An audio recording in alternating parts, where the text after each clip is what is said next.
presentes. Antes de todo voy a meter unas pautas de seguridad, por favor, en caso pueda ocurrir algún sismo, ¿sí? Recordemos en todo momento mantener la calma.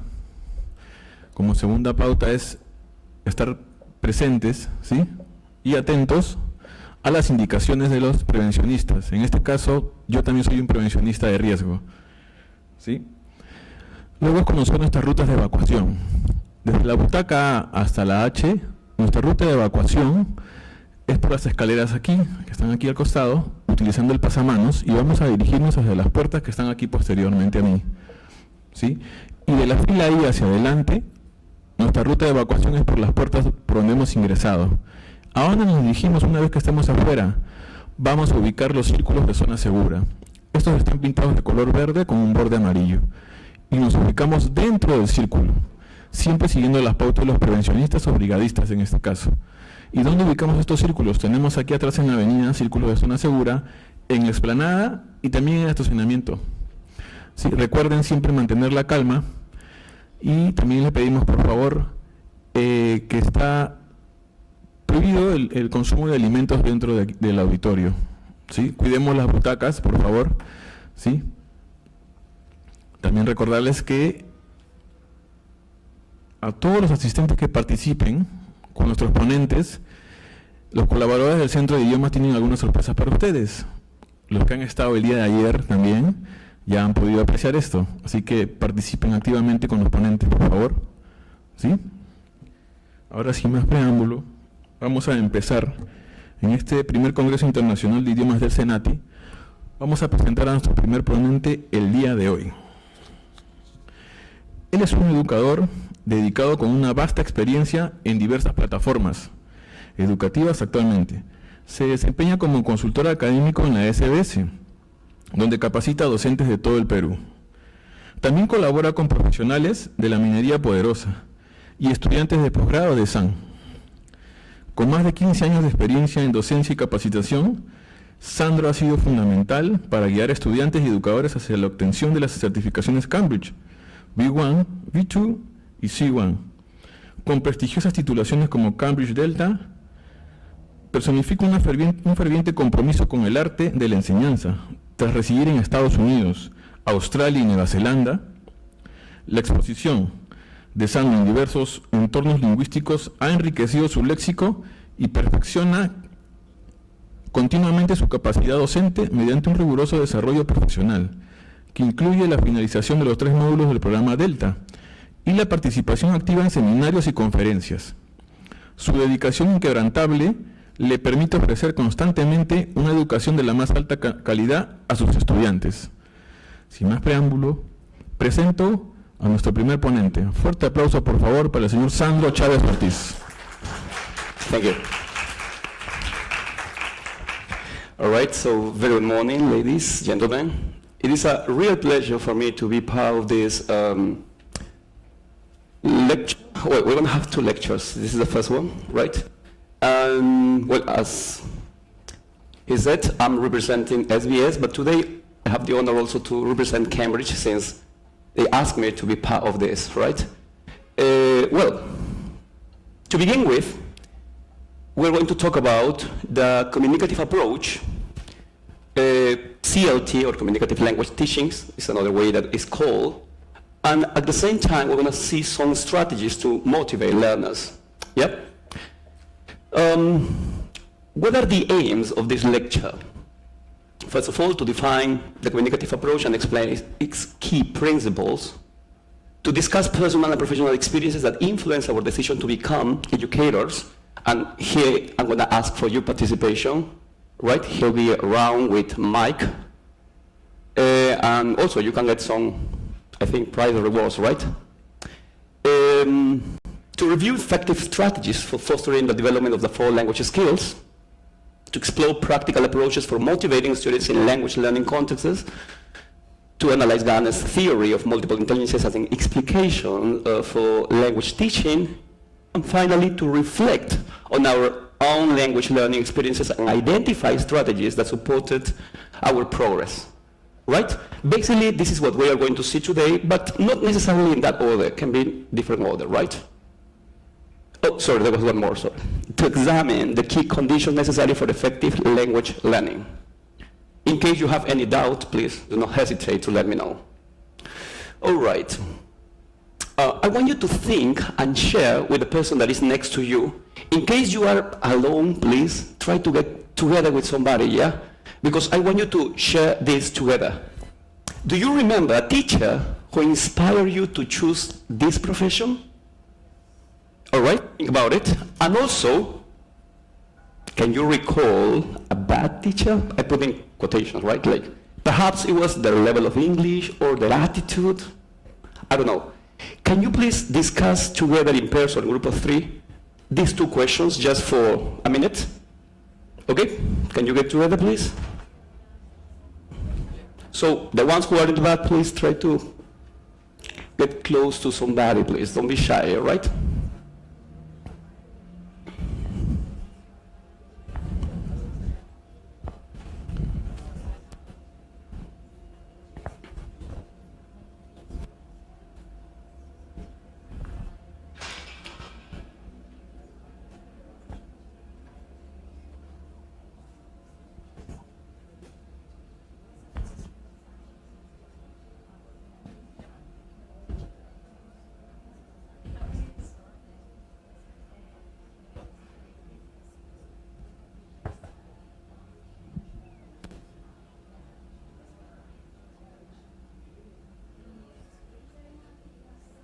Okay, wonderful. Can I have any volunteer, please, to answer one of these questions? Go ahead, over there. Okay, regarding the first question, my father, he is a teacher. Nice. Now he is the headmaster of public schools. But since I was a child, he was always, every time he was teaching at home, teaching me, teaching my brother, my sisters. I used to go to school with him. So I saw him as a superhero, and for me was somebody that really have inspired me to become a teacher nowadays. Oh, great, yeah, lucky you. What about the second question? Anybody, please?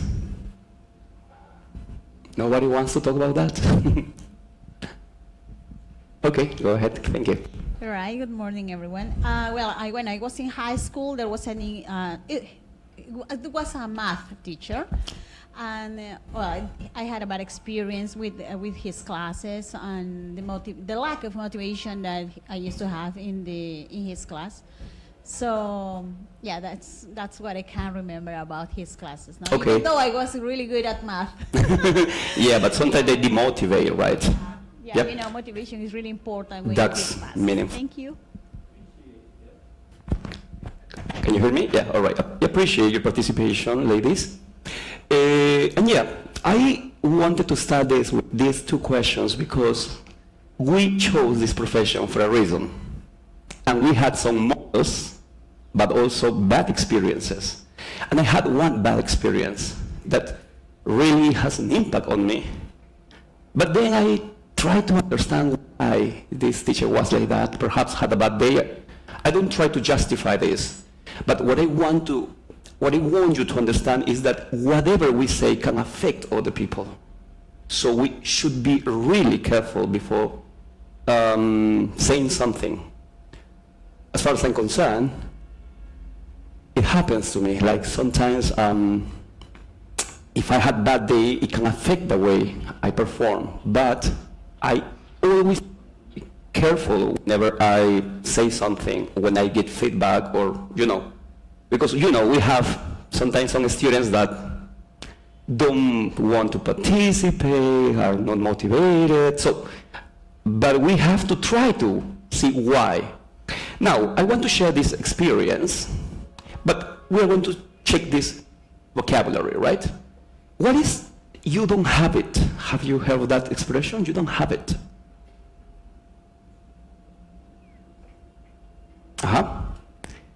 It's like you don't have talent. You can't make it, right?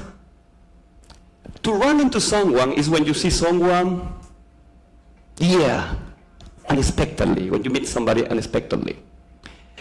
At your height means being at the most successful point, right? To run something in someone's face, to rub it in someone's face, is to make someone feel bad or worse in a particular situation, right? NYU is New York University, right? And finally, the path, way, great. You remember him? Who is he? Your boyfriend, oh my God. He's Brad Pitt, right? What about him? Who's he? Adam Sandler. Perhaps you have watched this video, but it's a very nice video about one experience that I want to share with you, right? It is an experience that Adam Sandler had with a teacher, but I want you to take a special look on the way he got the positive thing from it. Okay? Check it out, please. Adam Sandler story. You were at NYU? Yes. Wait a moment. The audio, please. Yep. Can you turn it up? Adam Sandler story. You were at NYU? Yes. And it was an acting coach, I believe, or acting professor. Acting professor, yeah. Okay, and he said to you, he said, oh, I want to take you out for a beer? Is this how he took you out for a beer? Yeah, something like This that. is what I'm told. He took you out for a beer. Right. You guys went to a bar. Right. And he kindly said to you, Yes. think about something else. Exactly. You listen, you got a heart, but you don't have it. You don't have it. Yeah, right. Choose another path. This is why it's my favorite Adam Sandler story, and I think it says a lot about you. That you ran into him at the height, you know, when you're getting the ultimate payday, and you're with a bunch of friends, and you run into him out at a bar. Yeah. And anyone would think that's the opportunity where you go, you know, you rub it in his face. You said hi, and you introduced him to your friends, and you said, this is the only teacher to ever buy me a beer. So can you see how he got something positive out of a negative situation? However, here, probably we take this personal, then we don't reach our goals. But Adam Sandler is one of the most famous actors all around the world. So it depends on the way you take things, but also on the way you say things. All right? Okay, now, let's see this. What is CLT? It's a method of teaching languages that focuses on real-life communication rather than just memorizing grammar rules or isolated vocabulary. I know this is a topic that perhaps you all know, right? But let's try to see the key features of this method. It focuses on communication. It uses a lot of TBL, task-based learning. It is a student-centered approach, that's why it's a modern method. It uses authentic materials for the 4 skills, and fluency is more important than accuracy, right? Now, here, let's analyze this. It says that it focuses on communication.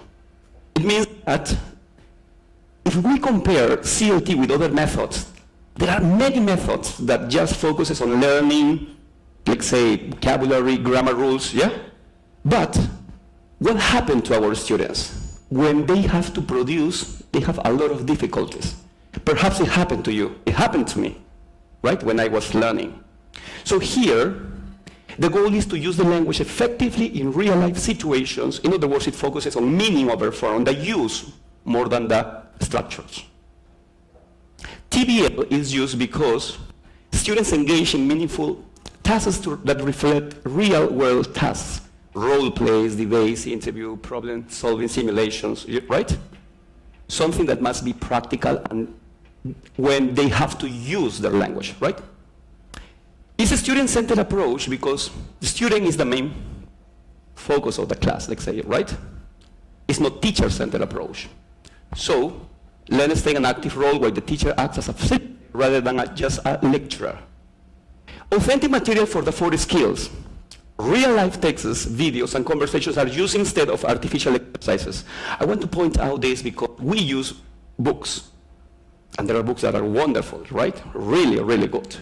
But most of the videos or, let's say, conversations, right, are acted. So that is why you also should complement these books with your material. Like the video that I showed you can be a good way to motivate students, right? And finally, I want to ask this, fluency over accuracy. Can anybody tell me what's the difference between fluency and accuracy? And the please. Oh, but the shy. I know you know. And remember, yep, perfect. Go ahead, please. The difference between fluency and accuracy. I want everybody to get this part clearly. Okay, good morning. Well, it's focusing on producing the language over correcting students. Wonderful, very practical. Nice. So yeah, fluency is the way that you speak naturally, right? Without hesitating, without like commas, like you say. Accuracy is without making mistakes. So if I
that we can use the communicative approach is with TPR, especially if you are teaching young learners, right?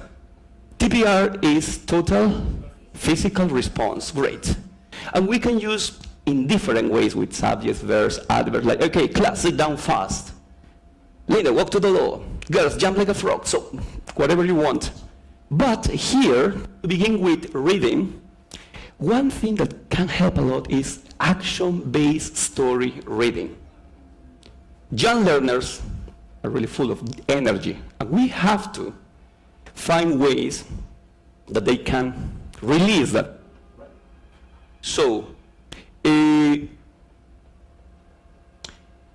have the opportunity to travel all around Peru to visit different schools, institutes, universities, and sometimes when I assess some classes, not some teachers, I see that some teachers don't use this because they are afraid that they make a mess, right? And no, that is part of the class. I mean, not the mess. That they have to release their energy, but we have to control. We have to find ways that they respect, right, us. This is the act of reading stories that are filled with action and suspense. These stories are often fast-paced and thrilling and are designed to keep the reader engaged. Let me give you an example.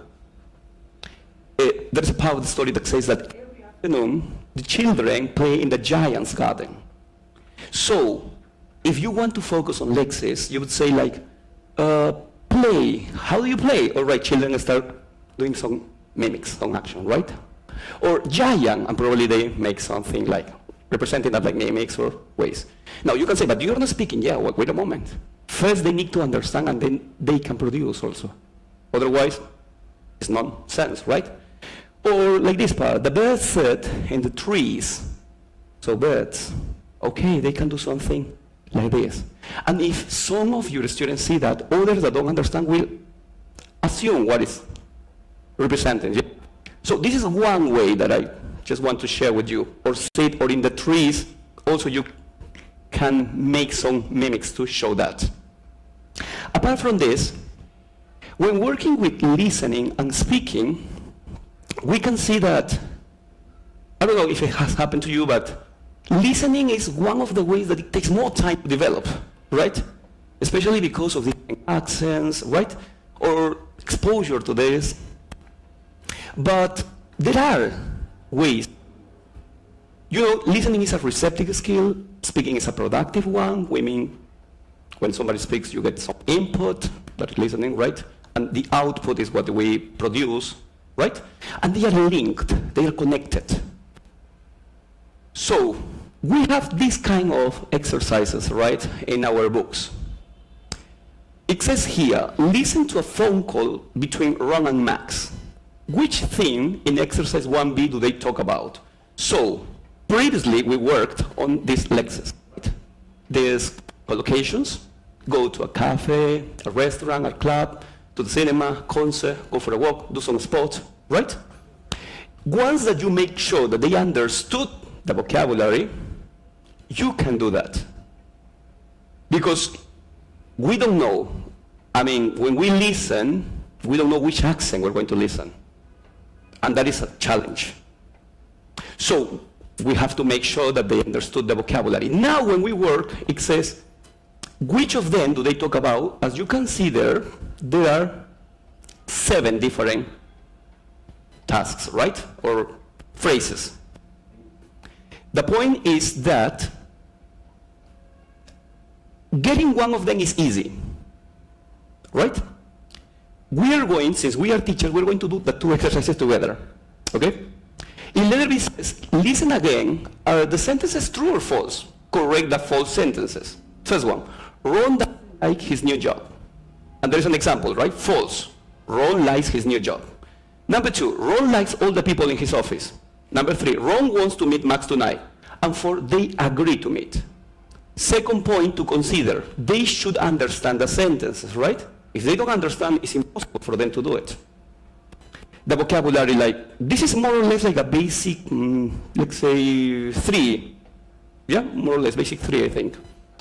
The point here is, apart from understanding the lexes, the words, the new words, one of the most common strategies that I have seen is that we check keywords, right? Hey, please underline the keywords. And the keywords are the content words. So, for instance, in the sentence, Ron doesn't like his new job, what is the keyword? Doesn't like, right? Negative always is a keyword, right? Good. But in the second case, number 2, Ron likes all the people in his office. The verb likes people, or all people, right? And office. Good. Number 3, Ron wants to meet Max tonight. Wants, meet Max, right? Yeah. They agree to meet. Agree, right? Also can be meet, but especially agree. Wonderful. Let's do both exercises together. This is the most typical, let's say, keyword strategy, but there are many more that we are going to mention some of them, especially in the second lecture, that is about international exams, right? Okay, so, let's answer A and B. Concentrate, please, let's pay attention. Unit 3, recording 5. Volume, please. Unit 3, recording 5. Is it still lower, please? Unit 3, recording 5.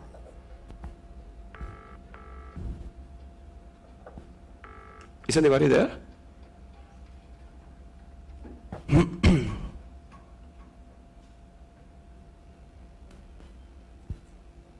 Unit 3, recording 5.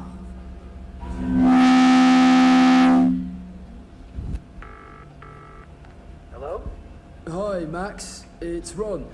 Oh, hi. How are you? Fine, thanks. And you? Okay. Well, I'm at my new office. You know, I've got a new job. The people are very friendly. Hello? Are you there? Yes? Yes, I'm still here. And the work's really interesting. Hello? Are you there? Yes? Oh, well, it's not perfect. I haven't got my own office, and my manager isn't very friendly. Are you there? Yes, I'm here. Anyway, are you free tonight? Yeah, I think so. How about going to the cinema? I'd like to see the new Jennifer Lawrence film. Jennifer Lawrence.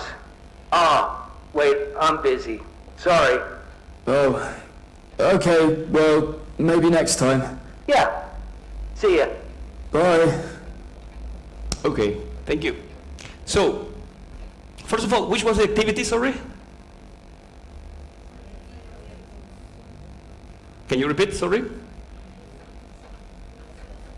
Going to the cinema. Great. That's the first one. Number two, the people in his office?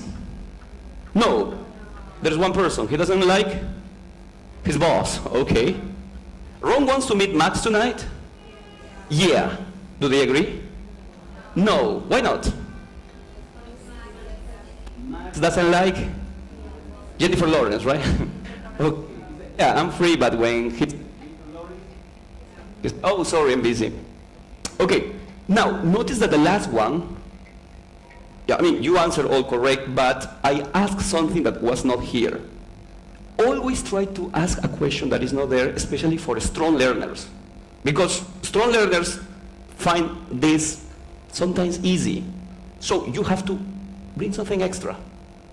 You prepare your class previously, you know what's coming, so you can ask like a reason why. And those are the ones who are going to participate there. Always think about weak learners, regular ones, and strong ones, right? Okay, is Max a good listener? Why not? He didn't respond quickly, yeah? He didn't react. In other words, he didn't back channel. Yeah? The word is back channeling. Now, this is something that we share in our culture with the English culture. When you talk to somebody on the phone, yeah, you expect the other person to react, to say something, even, oh, something like that means I'm paying attention. But there are other cultures, like Japanese cultures, that they don't do that. They can be on the phone in complete silence, and they know that the other person is paying attention. What happens if, like say, you are talking to somebody and the other person doesn't say anything? So you think that this person is not paying attention, is sleeping, or, right? There is a difference of culture, right? Okay, don't get confused back channeling with back chaining. That is another strategy, yeah? Just in case, we're going to talk about in a moment. Now, when you play a recording, do you show your students the captions? Yes or no? Wonderful. It depends on the level. So, can you tell me, can you give me,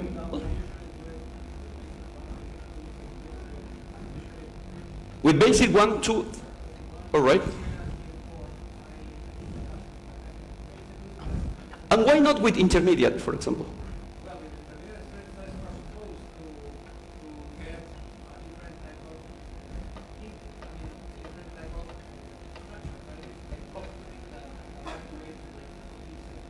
Okay, that's a good point. Thank you.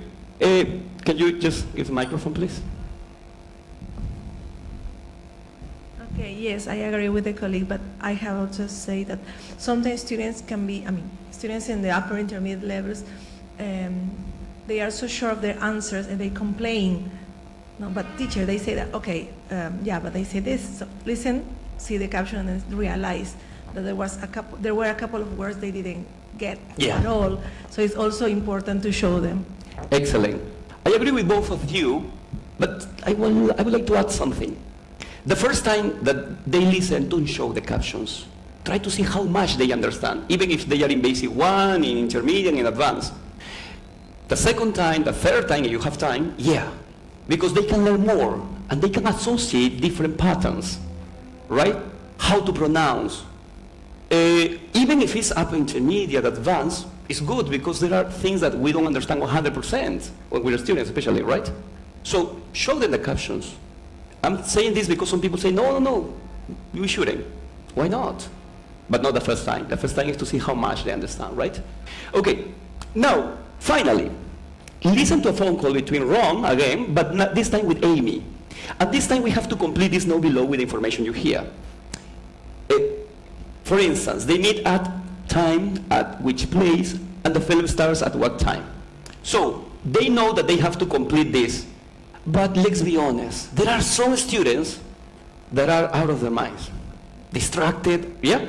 So, even when it's, you can tell me, but teacher, come on, this is common sense, Andrew. Yeah, but you have to remind them that the meeting time is before or is after the time that the film starts? Before. You have to remind them, because when you help them, they are so distracted that sometimes when they are listening, they start checking, yeah? Always please, even if you say, no, but it's not, it is. Believe me, it's important. And in the case of the plays, in this case, I ask you to tell me what is the name of the place. All right? Let's do this part, please. Pay attention, and let's complete these 3. Unit 3, recording 6.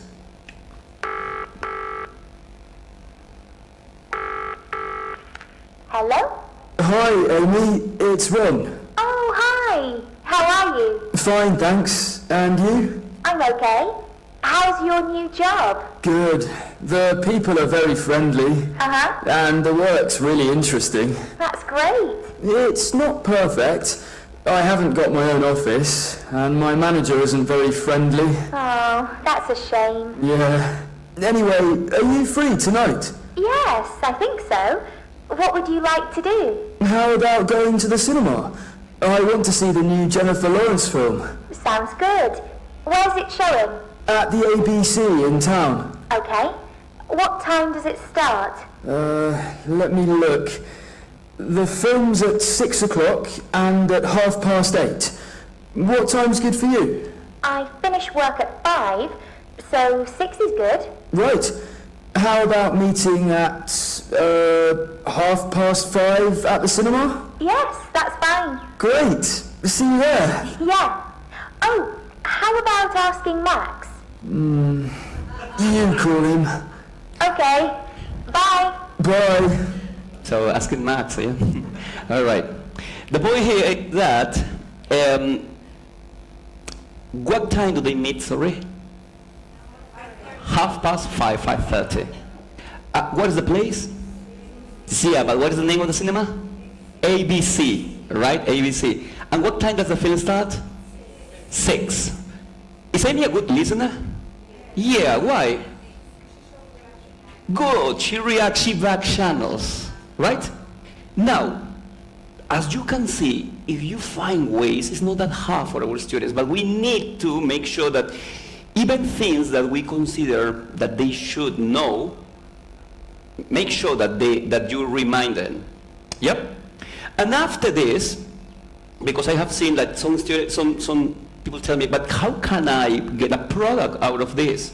Because we need to get a product, yeah? So you can find ways. You can ask them to, I don't know, make a short conversation, depending on the level, right?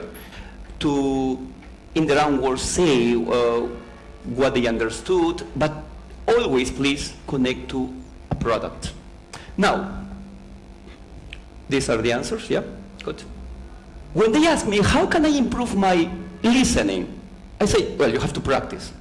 Now you can say, come on, that's what we have to do. Yeah, but there are many people, and some teachers as well, that want to improve something, but they don't practice. Especially when I, work with students' book and workbook, there are some students that think that the workbook is a souvenir.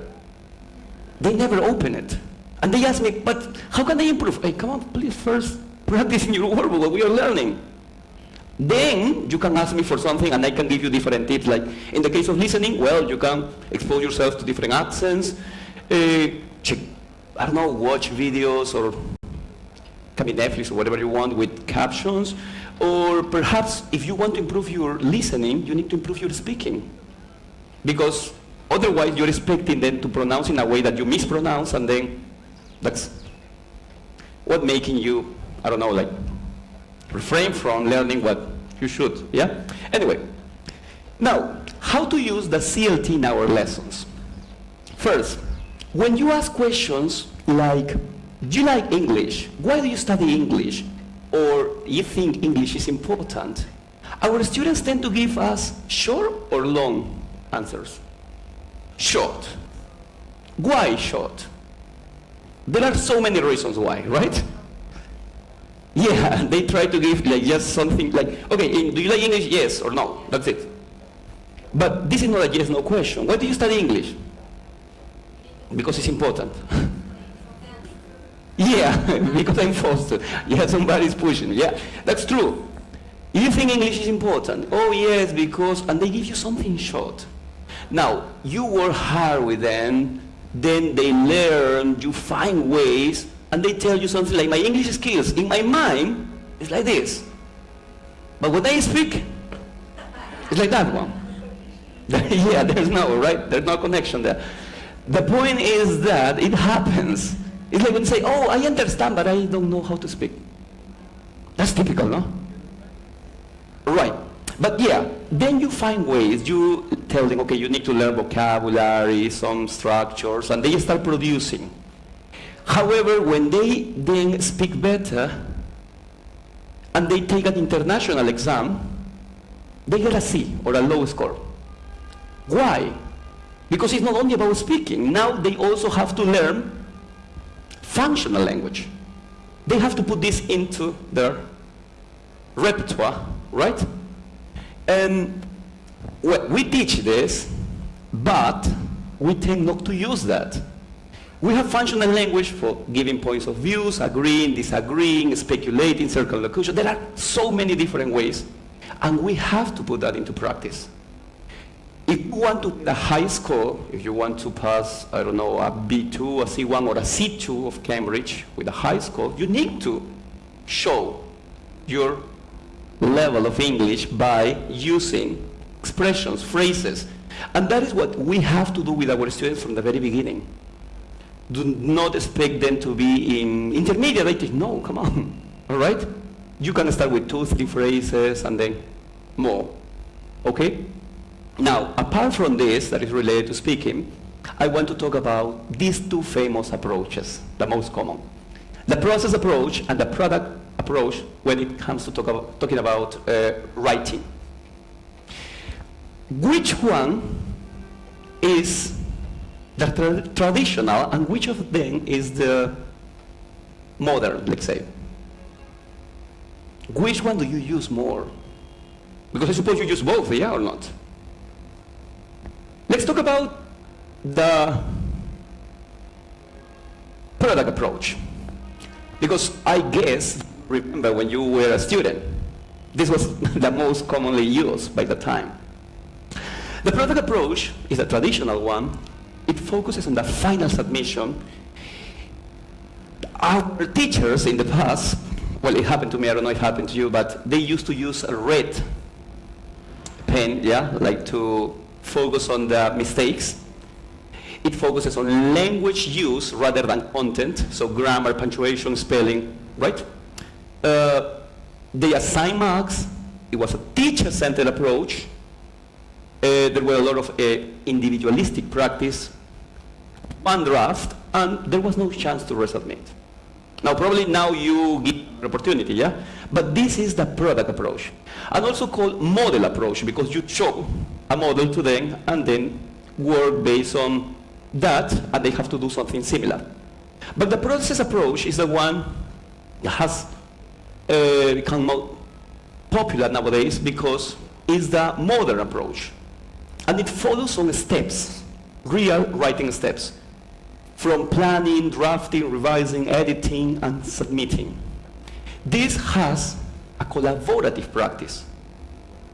It's recursive, it has many drafts, you share writing for feedback, and it's learner-centered approach. That's the difference between them. Now, if I ask you, which one is better, what would you say? Most of you will say process approach, but it depends. Because this helps to save a lot of time. That takes one class, for sure. And apart from that, because if you need to work with an essay, you need to show a model first. If you are going to do the process approach, oh my God, it will take more than one class. So, it depends on what we aim. All right? Both of them are really, really helpful. Remember. Well, let me see. I want to give you one example, right? Because of time, I'm a bit worried. Anyway, let me see. If I want to work with a recipe, let's talk about a recipe, yeah? And I put ingredients, blah, blah, blah, blah, directions, the process, I show you the model, and I say, okay, now first underline the imperative, right? Imperative, the verbs, right? And then circle the adverbs of sequence. What am I doing? Process or product? Product. I showed a model, and I am showing you how to work on it, yeah? And then you are going to do something similar. In the case of the process, I'm going to start from planning. Okay, first, what recipe? Let's talk about ceviche. Okay, nice. Tell me please, what are the ingredients? Oh, and I start writing the ingredients, fish, onion, right? And then we go to the process, or the directions. Remember the difference, please. That's why it's time consuming. But it's good because you can ask them to together. You can ask them to write a draft and then to exchange the draft, and with a pencil, for example, underline mistakes that you consider right, are not right, yeah? I say with a pencil because probably I'm wrong, yeah? And I correct something that is not wrong, okay? So that's a way that you can work with the process and the product approach. But both are meaningful, please, depending on what you aim. Okay, now, how is it different from traditional methods? If we consider the communicative approach and we compare it to traditional methods focus on grammar rules, but the communicative approach focuses on real communication. Traditional methods have a lot of memorization and repetition, but the communicative approach has a lot of interactive speaking and problem-solving situations. Yep. This is teacher-centered, but the other one is student-centered, as we said before. There is limited speaking practice. There are lots of speaking practice in the CLT. We see a lot of isolated vocabulary lists, like we see in our books, because there is a mix of methods, no? And you see here vocabulary in context, daily life situations. So if in your books you see a lot of vocabulary that is isolated, you as teachers, when you prepare your class, should use in sentences. And then you put this into practice. Got the point? That is part of our job, please. So far, any questions here? Okay, if not, we can go to this part. Why can the same lesson succeed brilliantly with one group, but fall flat with another? Fall flat is like an idiomatic expression that means not having the same outcome, right? Can anybody tell me why a wonderful class here, and they say, oh my God, this class was memorable. Now I'm going to do the same with my other group that probably is the same level, but it's a disaster. Why things like this happen? Depends on the level of students, okay? Can be? Good, not all the classes are the same. Anything else? Level or characteristics of the students? Motivation of students or teacher? Good, this is the first person that tells me about the teacher. Everybody says, no, students, but also the teachers, right? I mean, we should have a plan B, right? If something doesn't work, then we have an ace. So the question is, do you remember Howard Gardner? How different are our lessons? Gardner said that there are some multiple intelligences. How many multiple intelligences? 6? 6 started, I think. Then 7? Oh my God, we are like in an auction. 8? So good. We started with 8, but now there are more than 8. There are 10. Yeah, we have the logical or mathematical. We have visual or spatial, the kinesthetic or physical, auditory or musical, interpersonal, intrapersonal or solitary, naturalistic, verbal or linguistic. These are the 8 that you can see there. But there are 2 more. Number 9 is the spiritual or existential. And 10 is, come on, pedagogical. Okay? Now, why I mention this? Because if we have this in our classes, believe me that our classes will be excellent. But there's a lot to work on it, yeah? The point is that, let's imagine that, I put this mnemonic to remind me of this, yeah? Like, A is for auditory, L is for, yeah? But anyway, let's skip that. And I want you to check this. Imagine that you have to teach present progressive, present continuous. How can I teach present continuous for logical or mathematical students?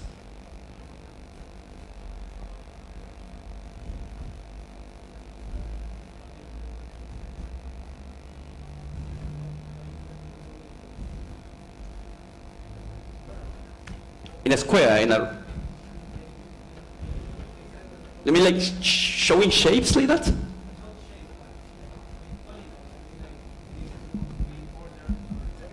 Thanks. The way that you organize. Yeah, the organization and the... Good. And that is what we call form. The syntax, the structure. For example, what is the structure for a present continuous? Always the subject, yeah, but especially verb, to be, and the present participle. The verb plus the ing, right? Verb to be and the present participle. Wonderful. If you tell that to a logical or mathematical student, they understand easily. That's it. But if you repeat 5 times to a verbal or linguistic, they won't get it. Because verbal or linguistic need to see in context. They see in a text and they get immediately. That's the way that we learn. Visual or spatial is easy with picture, right? So you see something like flashcards or PowerPoint, that's it. Kinesthetic or physical, they have to perform, like I'm walking. Okay, they do and that's it. Auditory or musical, with sounds, like Lemon Tree I think has a lot of continuous, yeah? Okay. Interpersonal or emotional, intrapersonal or solitary, I talk about both of them. Because when you give some exercises or worksheets and they do individually, you are working with intrapersonal. And when you ask them to compare, interpersonal. What about naturalistic students? How can you work with naturalistic students? Look at the window, all right. Nice, it works, especially if you ask them, okay, go there and tell me what can you see, if there is a window, no? What is there? All right? Good. I've seen that, especially when I assess kindergarten students, teachers, I mean, and once I was sitting taking notes, and one teacher took them outside, and I was like, oh my God. So I had to stand up, I went, I took notes, and when they returned to class, they were full of energy. Like, yeah? The point is that we cannot do that with our students. Yeah? But, apart from those ideas that work, what you can do is use realia. Those are for natural students, naturalistic ones. Realia, even flashcards, you can give them and they can take, look, yeah, and that's working. Because there are people who don't share anything. But using realia works with those students. Now, verbal or linguistic, as we said, in context, writing text, right? What about 9 and 10 that are not here? Existential or spiritual? We work with them. Do we pray in class? All right. So what should we do? Good, that works, using the imagination. But apart from that, these are related to metacognition. The student that you ask at the end of your class, what did we learn today? And those ones that participate are the ones that have this developed. Or to be honest, I have a terrible memory. And when I start a class, if I have different classes, I don't remember where I stayed. And I ask, okay, what did we learn in the last class? And those students will say, oh, we learned this and that. Oh my God. Those are the existential or spiritual. Yep. Pedagogical is our situation, right? When you ask them to work in groups, there is one student that say, oh, you didn't understand? Really? Okay, I help you, I explain you. Those are the potential teachers. But unfortunately, they choose other professions, yeah? The point is that these are ways to work with students. Look, we only talked about present continuous. So, we have different classes, different students, and that is why we have to prepare as many as possible, for them. So if you see that something is not working, change the way.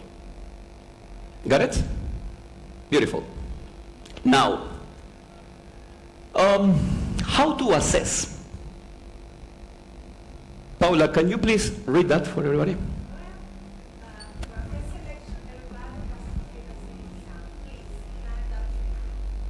One more time, but can you please again? Yeah, thank you. I thought it was enough. Okay. For a fair selection, everybody has to take the same exam. Please climb that tree. Okay, let's imagine, thank you, that this one, yeah, is you. You are the teacher. And these are your students. Okay? So, the exam is to climb that tree. Who are going to pass the exam? The monkey, the maximum score, no? Flying colors. What about the others? Perhaps the snake by dragging, good. Butterfly, even maybe the lion, right? Right? And if there is a way to go up, perhaps the hedgehog, perhaps. But the elephant, rhino, and crocodile won't pass it. You say, no, but I am a good teacher, I give you another opportunity. If you give 5, 10, 100 opportunities, they won't make it. And unfortunately, this is what happened to our education system. We try to evaluate all our students the same way. But we as teachers should find ways to help them. And what if I add a number 9 student? A fish. It won't make it, and it can die, no? Die, let's say, in the case of a student, emotionally. Because I know this is not for me. Everybody, we all, and your students, are geniuses. Everybody's a genius. But if you judge a fish by its ability to climb a tree, it will live its whole life believing that it's stupid. Just in case stupid is not as offensive. In English, like in Spanish, you know, yeah? In English, it's like fool, something like that, right? It's the opposite of intelligent. Yep. But it's true. That is why I find a lot of students who say, no, I don't like English. Why not? Because I had a bad teacher. Okay, oh my God. Yep. So keep this in mind, please. Now, motivation. As you know, motivation is the desire or willingness to do something, and it's related to enthusiasm. I love this quote. The past is your lesson. The present is your gift. That's why it's called present, right? And the future is your motivation, or should be your motivation. And what is to motivate? To give someone a reason for doing something, or to be a reason for something. Now, what factors contribute to students' reluctance or refusal to participate in classroom activities? Why they don't participate? Can you give me some ideas, please? Okay, over there, please. Shyness, you mean? That's one, yeah? Let's see, there are many, yeah? But let's listen to some. Hi, everyone. Well, I think the most The reason why students don't participate is because they think that they were gonna make mistakes. They're gonna be judged by the teacher and by the rest of the students. So you mean that they are afraid of making mistakes? They're afraid of making mistakes, but in order not to avoid this barrier or something, like I let them know in my class that making mistakes is part of a learning process. So it's like they come with this mindset to the class, and that's why like there are no that much participation. That's true. That's true. That's right. Thank you. Apart from that, you mentioned shyness. That is another factor. But there are so many factors, so many ways. Sometimes they lack knowledge. They don't know, right? Sometimes they know the answer, and another person participates and say, oh, I knew the answer. Yeah, but why didn't you participate? Yeah. However, there is one thing that perhaps you thought this, but you didn't say, and this is, do you remember Professor Freud? Can I have a volunteer, please? But what happened? He was bad, right? Now, we don't use that for sure. Not physical, but probably they see us as too strict teachers. There are. Or, as I said at the beginning, probably there was a moment when you said something and they took it the wrong way. So you say, no, I don't participate in this class, not with this teacher. So, what can we do? First, as you said, tell them that mistakes are part of the learning process. We have to make them feel important. They must understand that they are important for your classes, for you. It's not like, okay, you participate, you're my favorite student. No. Or you don't participate, so you have a problem with English. No, I don't call you. We have to try to find a way that everybody participate. We should. Don't interrupt to correct weak learners. Strong learners, yeah, interrupt them. They are going to participate then.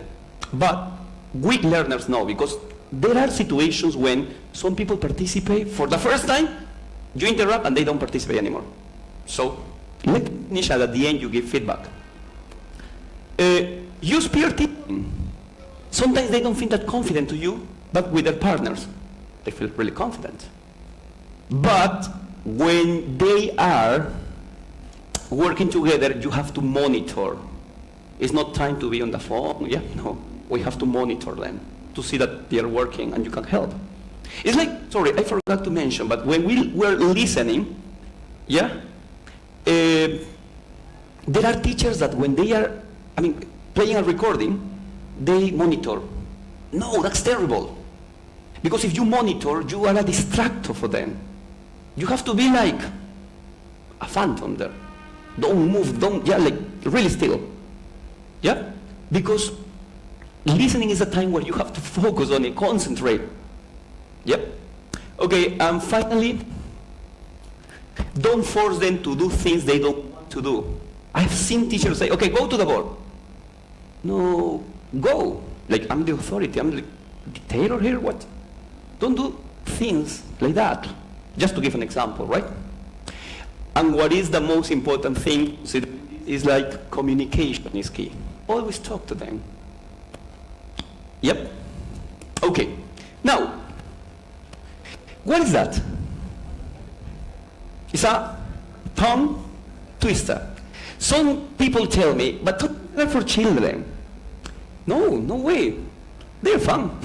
I like them. So you can use them in your classes. As a warm-up, or maybe to make a transition from one part to another part, if you see that they are a bit tired, so come on. And we're going to do here, yeah? So, this tongue twister is very easy.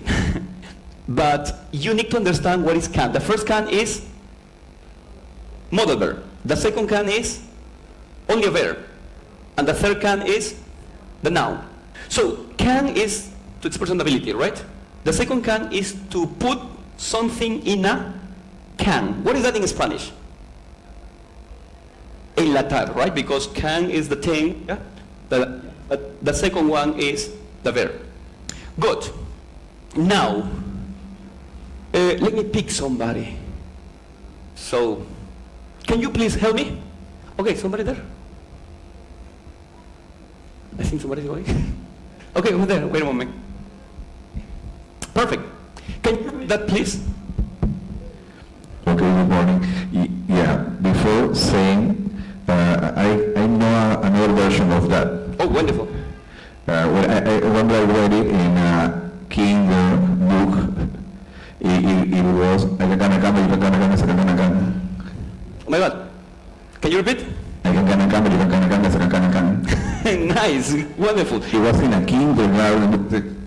In the kindergarten? Yes, but it was amazing. Yeah, it is. And not only for kindergarten, also for young learners, teenagers, adults. We can find that there, yeah? Can you read that one?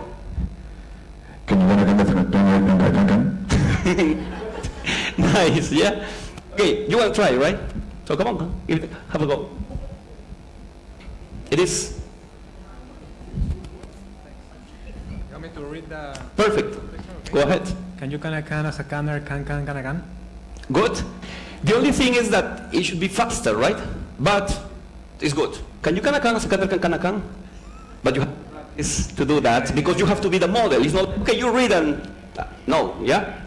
Now, apart from that, can you give it to the lady that is next to you? No? That one is easy. How much wood? Would a woodchuck chuck if a woodchuck could chuck wood? Nice. So that is a wood, right? Yeah? So, good. And there's one more please, but I need a volunteer. Don't be shy. It's very easy. It's this one. Now everybody's practicing, okay?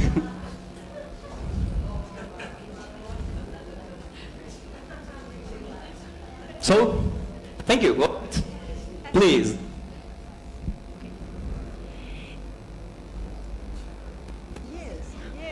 Okay. If two witches were watching two watches, which witch would watch which watch? It's good, but it be faster, right? Okay? Nice. You can make it with a lot of practice and use it in classes. Because, come on, they're fun. They motivate people, especially if you say, okay, let's see who do it faster. But, right? So, tongue twisters should be part of your lessons to motivate them. Apart from tongue twisters, you can also work with, let's imagine that you're working with family trees. Yeah? Okay, you say, to motivate my students, I'm going to put this, that is very famous, yeah? The relationship between Homer and Marge is that they are husband and wife or spouses, right? Then, what is the relationship between, male and female, right? And both. Homer, Marge, Lisa, Bart, and Maggie. Homer and Marge are the parents, father and mother, and they are the children. Son and daughter. Then, the relationship between them is Bart, Maggie, Lisa, siblings. Brother and sister. Abraham and Mona with Bart, Lisa, and Maggie, they are the grandparents, grandfather, grandmother, and grandchildren, grandson and granddaughter, right? Then, God, you talked about them. And we have two more, Selma and Lynn. Selma is Marge's sister, right? So they are in-laws with Homer, correct? So brother-in-law, sister-in-law. But what about the relationship between Selma and Bart? Aunt and nephew. Homer and Lynn. Uncle and niece. And then comes a question that some of you probably know, but it says, okay, teacher, they say, no? And what do you call an uncle and aunt together, both? Or a nephew and niece together, both? And then some people know, but some people say, oh my God. If you don't know, okay, 5 points for the one who tell me. So you give time to think, right? But what is the word? Uncle and aunt, nephew and niece. Good, somebody mentioned what? Nibblings. Siblings? Okay. Uncle and aunt is like the letter P of parents, siblings. And nephew and niece have their N in common, nibblings. That's why I heard that, yeah? So you said piblins and nibblings. Now, it's not very commonly used, but exists. So you say, they are uncles. No, yeah, they don't use the male form, yeah? Just this example, you can also work with this. It says, okay, now we're working with fruit, vocabulary. Apple, pineapple, tangerine, orange, whatever. And then you say, excuse me, and how do you say this in English? You say, oh my God. What do you say? You say, okay, give me one moment and you check. Happens, yeah? What do you call that in English? In Spanish? Pepino what? Pepino? Dulce? Only pepino? Really? Well, in English is sweet cucumber. That's the word, right? Another student asks you, and what do you call that fruit? Too nice, fish. All right? So, they are curious, they ask. And sometimes it's because they want to test how much you know, yeah? So that is prickly pear, like pear, prickly pear. Or that one, chermoya. Well, it's possible, but it has another name. That is do you remember the apple? Custard apple, right? Or what about this one? That is similar, but bigger. Guanabana? That is soursop. Also, you can call guanabana, but soursop is, yeah? And finally, this one. Pitahaya. What do you call that? Dragon fruit. The thing is that we always have to bring something extra that goes beyond the book, and also to be prepared in case they ask, right? So this is only one example, but it must be with any, I don't know, Lexis, right? Now, what's that? Good. It's like sweet potato, but also called yam, right? What is that? An eye, great. What is the verb pee? Good, to go to the bathroom is to urinate in a formal way. So like go pee, right? What is that? I mean, is that food fried? No, it's stew, right? It's stew. Now, I want you, please, everybody, I want you to read this, but in your mind. Don't speak, only read fast. It's a little challenge. And I want you to tell me what you notice. Everybody, please, in your minds. And tell me what do you notice.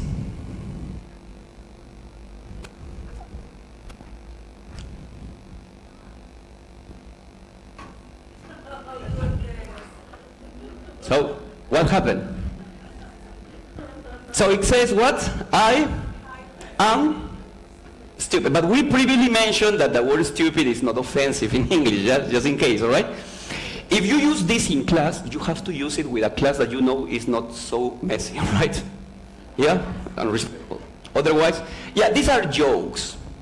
But if you don't want to use this, you can use something like this one. What is a john? Do you remember the meaning of the word john? Yes? No? Yeah, john is the toilet in American English. Because the inventor was John Harrington, I think. Yeah? Yeah, Sir John Harrington. Now, we can use this to see if they get the message, let's say, yeah? It says here, instead of calling it the John, I'm going to start calling my bathroom the gym. That way, I can say I go to the gym every morning. So you're playing with the words, right? And also gym with gymnasium, right? Gym. Or another one that is kind of philosophical that at first take me some time to understand, but then I realize is that one. It says what? Forget about the past because you can change it. Forget about the future. You can't predict it. Forget about the present because I didn't get you one. In which situation can you use that? In a birthday, right? So say happy birthday. Now, if your student understands that, believe me, it's because he has a good level, because at first it took me some time to understand, because it didn't say happy birthday. So I was like thinking, what? Right? Anyway, using jokes motivate people, make class funny, let's say, no? Fun. Another thing that you can use are comparison between American and British English. Hey, nice pants. You have X-ray vision or what? Why? Because pants in British is underwear. It's not trousers, yeah? So that's why. Now, how can you say my underwear? Or, where are you? I'm on the first floor now. I'm on the first floor too. Ground floor is in British.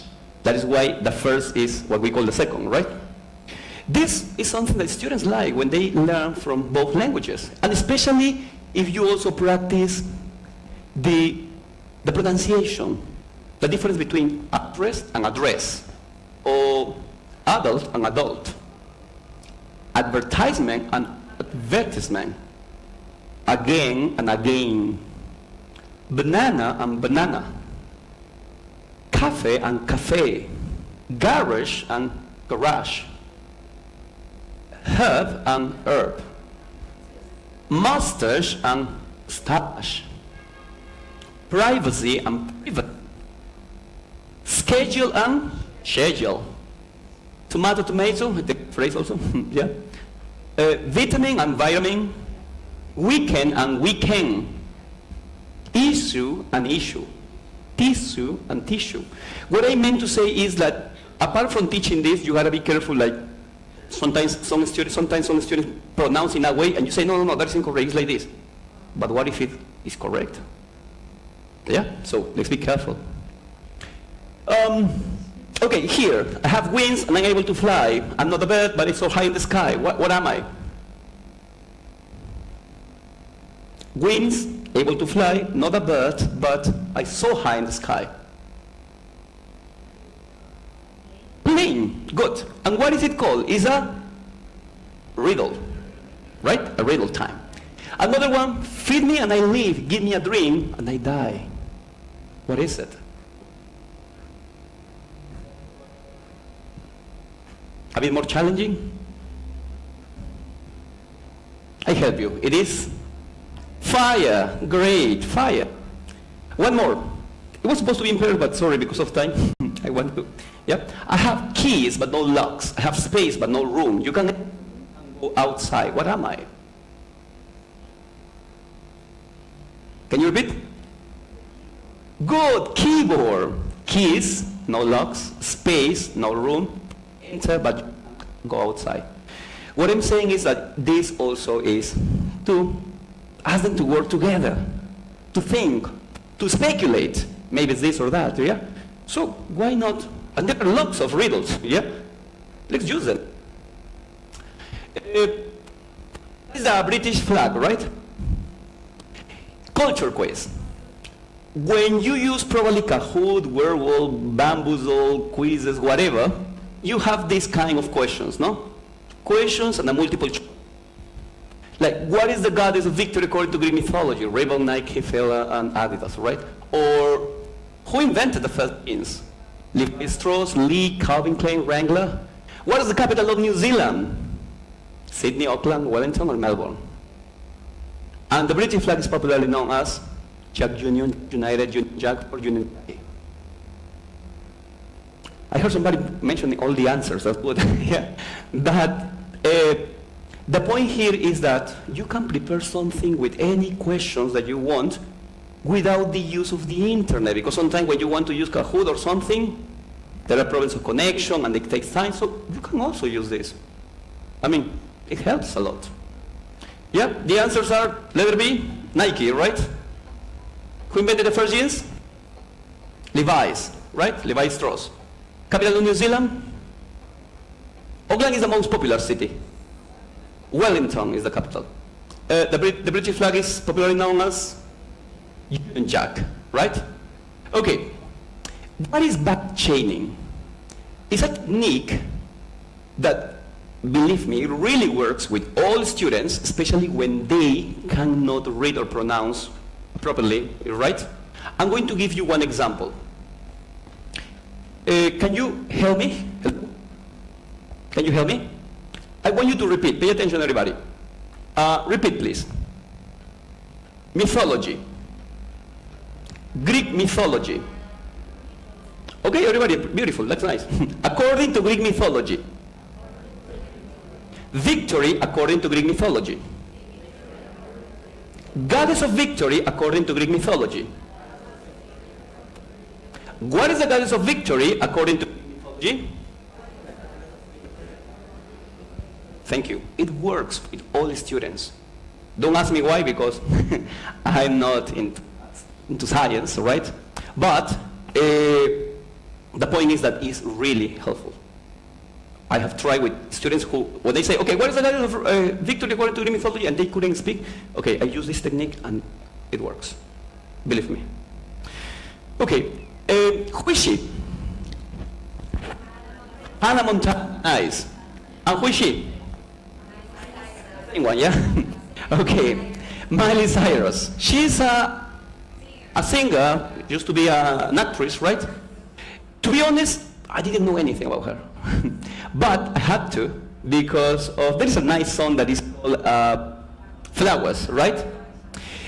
And with this, I can activate background knowledge of my students, because nowadays they like this kind of music, you know, right?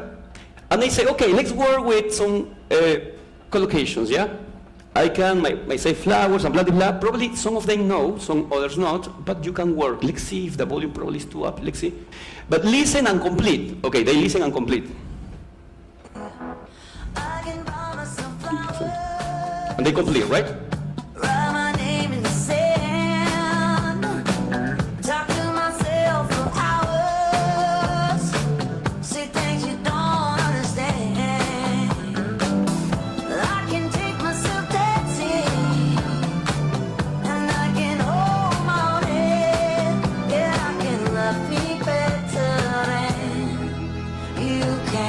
Okay, help me please. I can what?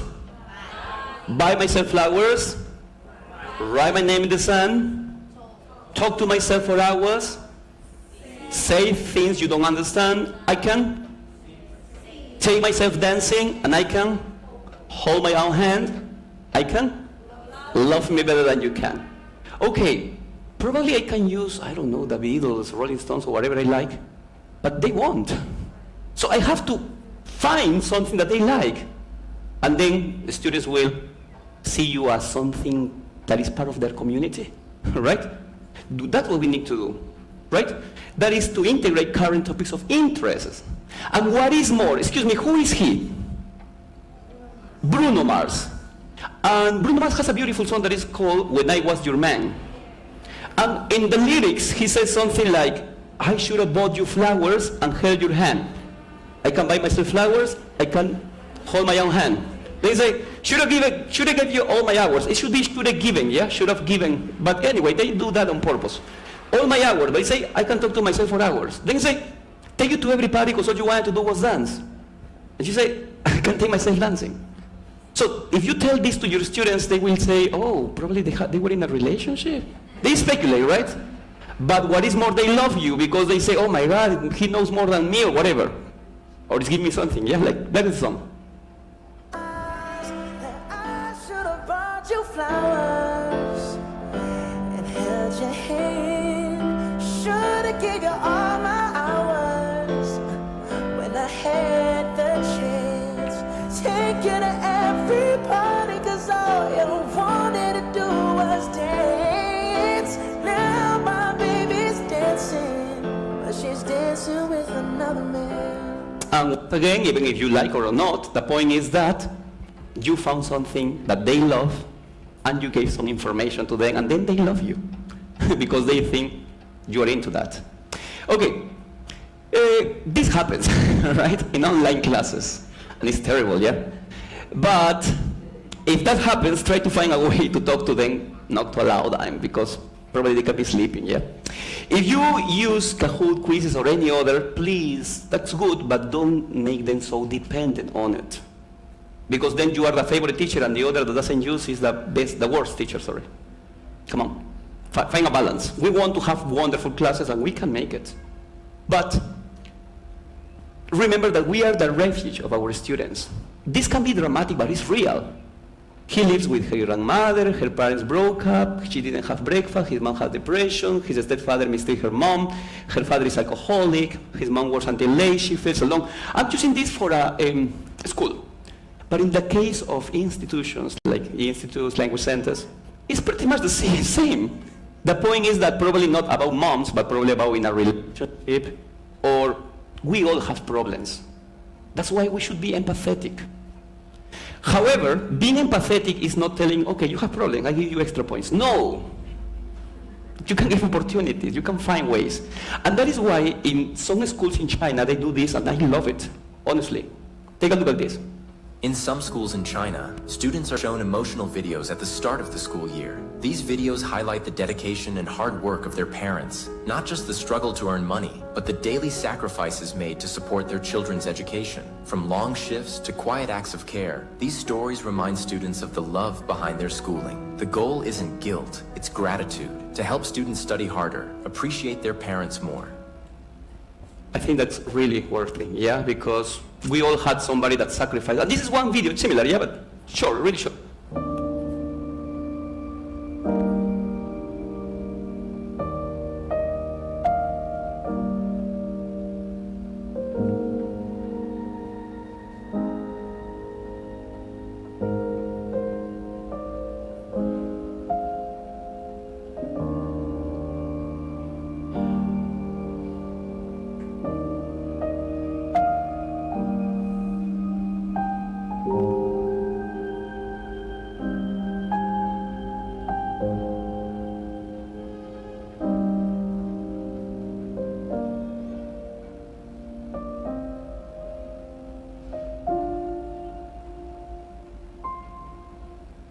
So, as I said before, we all had somebody who sacrificed for us in a different way. Probably not in a physical, but yeah.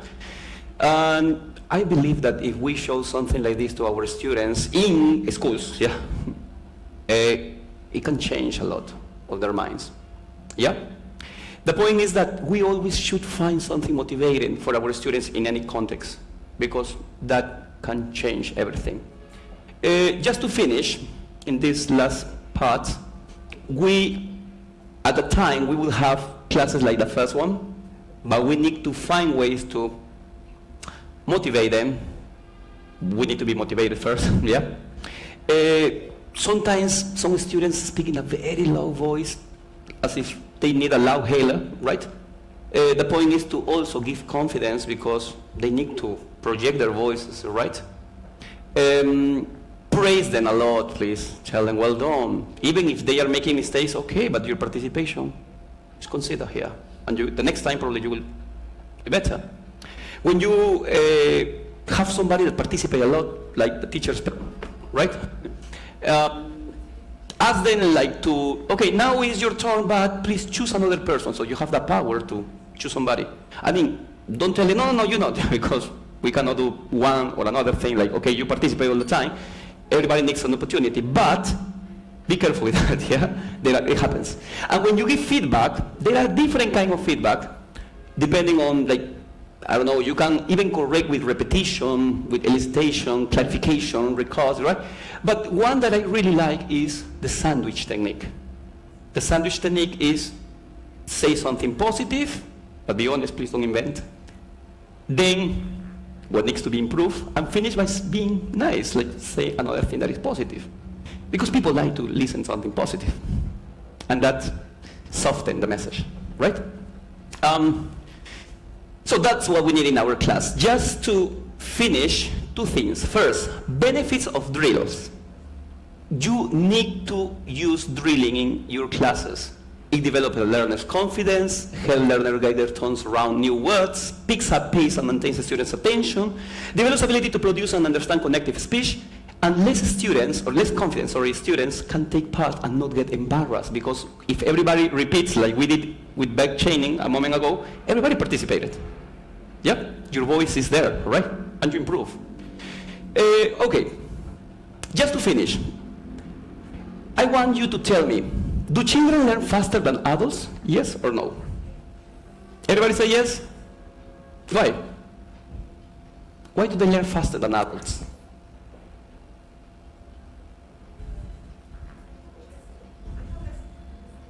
They have less what? Yeah. So they learn faster because they don't have as many problems as we do.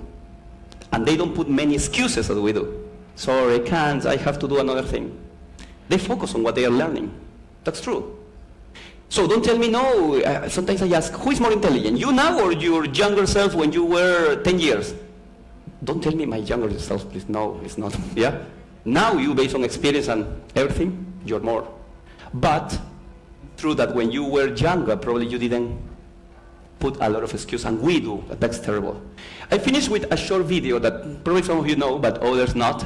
And it says, a way that an old man is learning English. So please take this.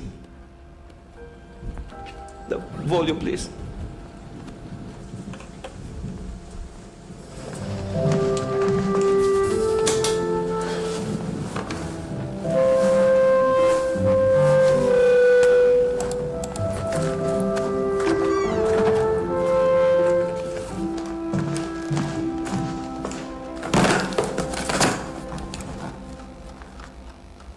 English for beginners.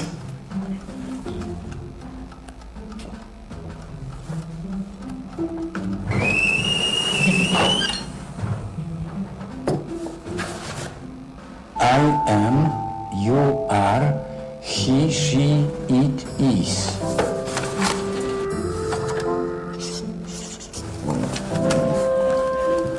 I am, you are, he, she, it is. Robert, I am. Hi. Can you show me the way to the beach?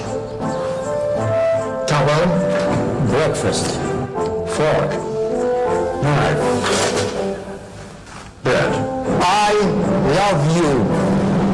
You are perfect. I love you. You are perfect.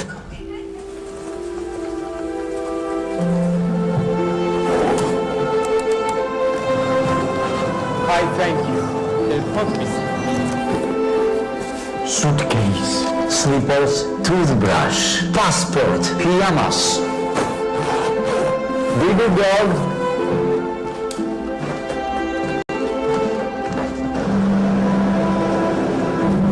Hi, I am. Hi, I am.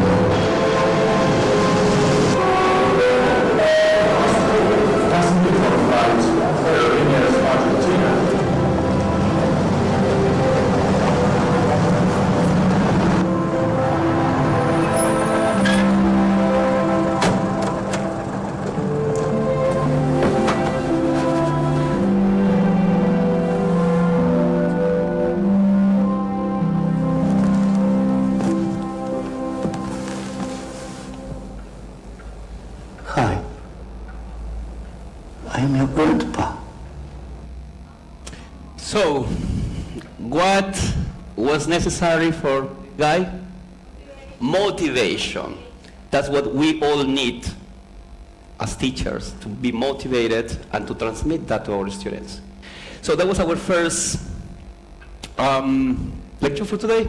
We have a 15-minute break and we continue at 11, right? If you can help me with that QR, please.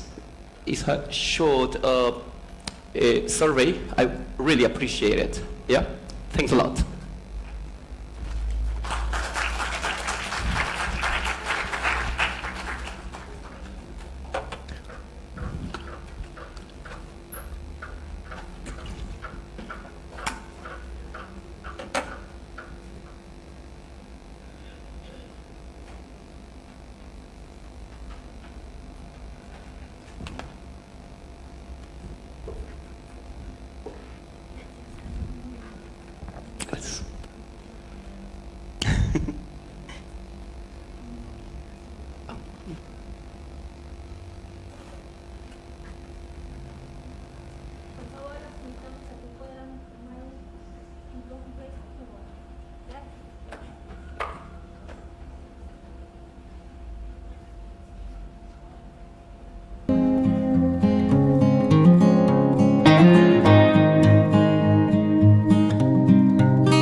check.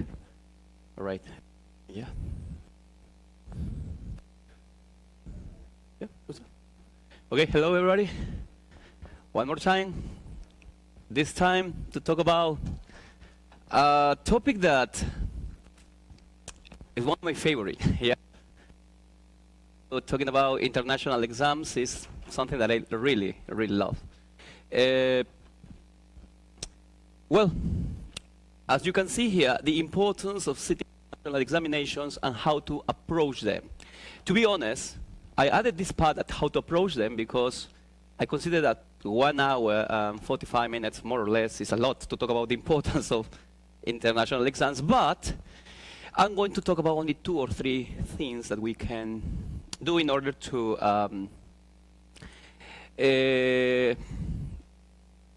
learn some strategies that can help a lot when sitting these exams, all right? One more time, whenever you have any doubts, please do not hesitate to let me know. We're going to start by the lecture content. We're going to talk about what international exams are, the benefits in education and beyond, the key differences between the future implications and opportunities that we have through them, challenges and how to prepare ourselves for them, and the most famous ones, of course. As I said before, perhaps we're not going to talk about in this order, but we are going to try to cover all these points, yeah? So, international exams. As you know, they are standardized tests, yeah, tests designed to assess a person's proficiency in the English language, typically in the 4 key skills. What are the 4 key skills? Listening, reading, speaking, and writing. Too productive, too receptive? Yeah, you know that. The point here is that they measure your English proficiency. We have academic, general, and professional, right? And the characteristics are that they are standardized and recognized globally. They are benchmarking tools for skills and knowledge, and they are often linked to the CEFR in language assessment, the Common European Framework Reference, right?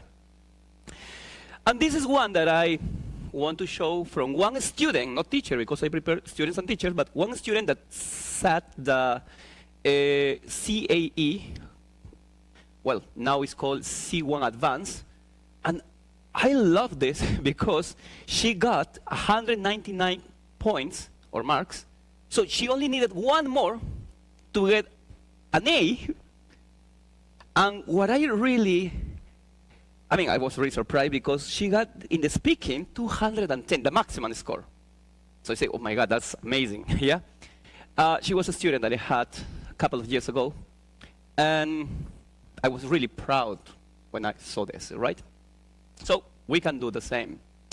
Okay, let's talk about these key aspects. They have global recognition. The proof of competence accepted by institutions worldwide. I'm going to give you some examples in a moment. They are essential for study abroad to get scholarships and to get visas, right? They have academic advancement, like required or recommended by universities, placement in higher level courses or exemption from prerequisites, right? They provide a lot of career opportunities. They're valuable for job applications, promotions, and international careers. They add credibility to resumes and LinkedIn profiles. Nowadays, LinkedIn is really meaningful. And in case you don't have it, use it, please. Create it, yeah? Believe me. It gives, I'm going to give you some examples also about that. They also have language proficiency certification, which means that they are verifiable evidence of ability, especially in any language, in this case English. Important in migration and professional registration processes. The 5th point is skill development. They encourage independent learning, critical thinking, and time management. Also builds test-taking strategies, stress management, and focus, because you need to think quickly to answer questions that can be, yeah? And finally, they provide a lot of motivation and goal setting. When you receive your certificate, you feel proud of yourself, you feel so happy, yeah? provide a clear target for learners and teachers, and they encourage consistent effort and measurable progress. These are all the reasons why they are important. And also, I would add a seventh point, which is, in a way, I have the feeling, because it used to happen to me when I saw somebody that say, oh my God, when I was, many years ago when I was studying this, that, oh, he has the B2, oh, really nice. He has the C1. No, he has a C2 proficiency. And we saw these people with respect, I would say, no? Like they, in a way, were models for you to do that. About proficiency, talking about pedagogy is another, right? Methodology and that stuff. So, this is an example of what I said before, LinkedIn. Why I'm showing you this example? Because, well, as I said in the previous session, I traveled around Peru training teachers from different institutions, and those are some pictures. This is the thing. But if you pay attention here, I put Delta and C2. C2 proficiency and Delta, because there are 3 modules of the Delta. I really encourage you to do it, to do them, because they give you another perspective when it comes to talking about education, and also because I want you to take a look at this evidence. Since I got the Delta and C2 proficiency, I received a lot of career opportunities, or let's say, how can I put this into words? Like, I would say opportunities, let's say, for working in different institutions. Here is one that I am currently working at, and another one was this one, from the British Council, where she invited me to work for British Council in Sri Lanka. So, to travel there, so it's the same. That's why I say, instead of using Facebook, Instagram, and that stuff that is only to socialize, you should use this, because you will see that a lot of opportunities come there. They contact you. That's an example about myself, so you can also. Okay, but now, and also you can get private students, They contact you to teach, and that stuff can be teachers, Anyway, now, what are the most popular, or famous English exams? Can you tell me some of them? IELTS, TOEFL, C1, Cambridge, the FCE, Pearson also, right? Oxford, we have a lot. Here I'm going to show you some, like for example, what is that? Duolingo. It could be funny, but it's real. Nowadays it's accepted worldwide. Duolingo English test is accepted. So even when you were practicing like vocabulary and that stuff, this is recognized. Believe it or not, that is the power of internet and that stuff, the apps. As you said, we have some from Oxford, we have the OTE, we have from Pearson, as you mentioned, the PTE, we have from ETS, Educational Testing Service, like the TOEFL, Test of English as Foreign Language, or the TOEIC, Test of English for International Communicators, We have Michigan, like the ECCE, examination for the Certificate of Competence in English, or the ECPE, the examination for Certificate of Proficiency in English.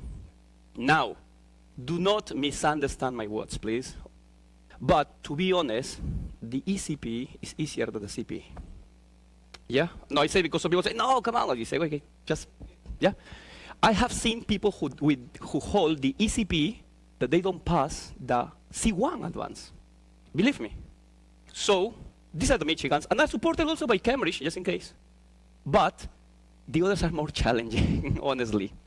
Anyway, this is just to get a picture about it, but you know that the most popular are the Cambridge assessment. English. So, Cambridge International Exams, they start with the YLE, Young Learners, right? And we have the starters, pre-A1, movers, A1, and flyers, A2. We start with the A2 key. And what is the difference between the A2 key and the flyers A2? The level. All right, but the level is almost the same. The age of the students. And It was former called Key English Test or CAT. Yeah, now is. Then we had the B1 preliminary, which is what was called PET, right? So, but preliminary English test.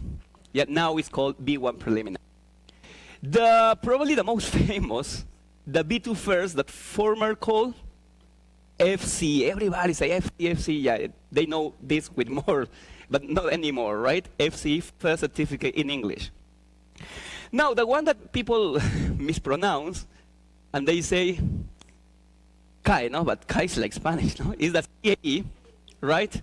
Or C1 Advanced, right? Certificate in Advanced English, CAE, yeah? C1 Advanced. And finally, the highest is the C2 Proficiency, or formally called CPE, Proficiency in English, CPE. I really, I'm telling you, please take this exam. You can feel a lot of motivation when you pass them.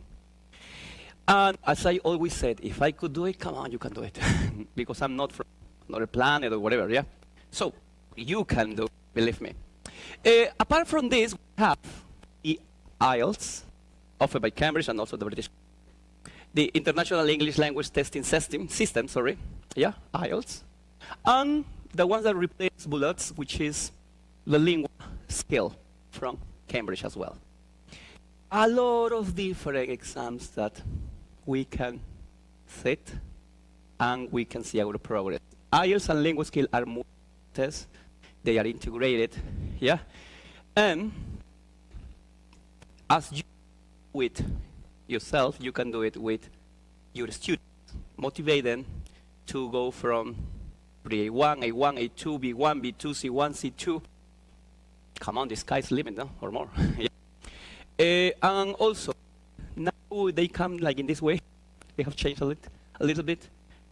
You get the grade, you get the level and the score for each part. You can see the 4 skills there.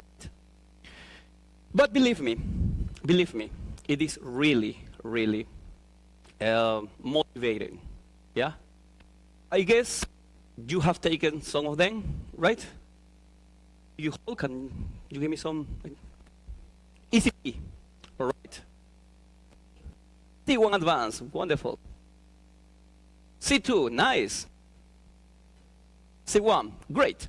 The thing is that, don't stop, yeah?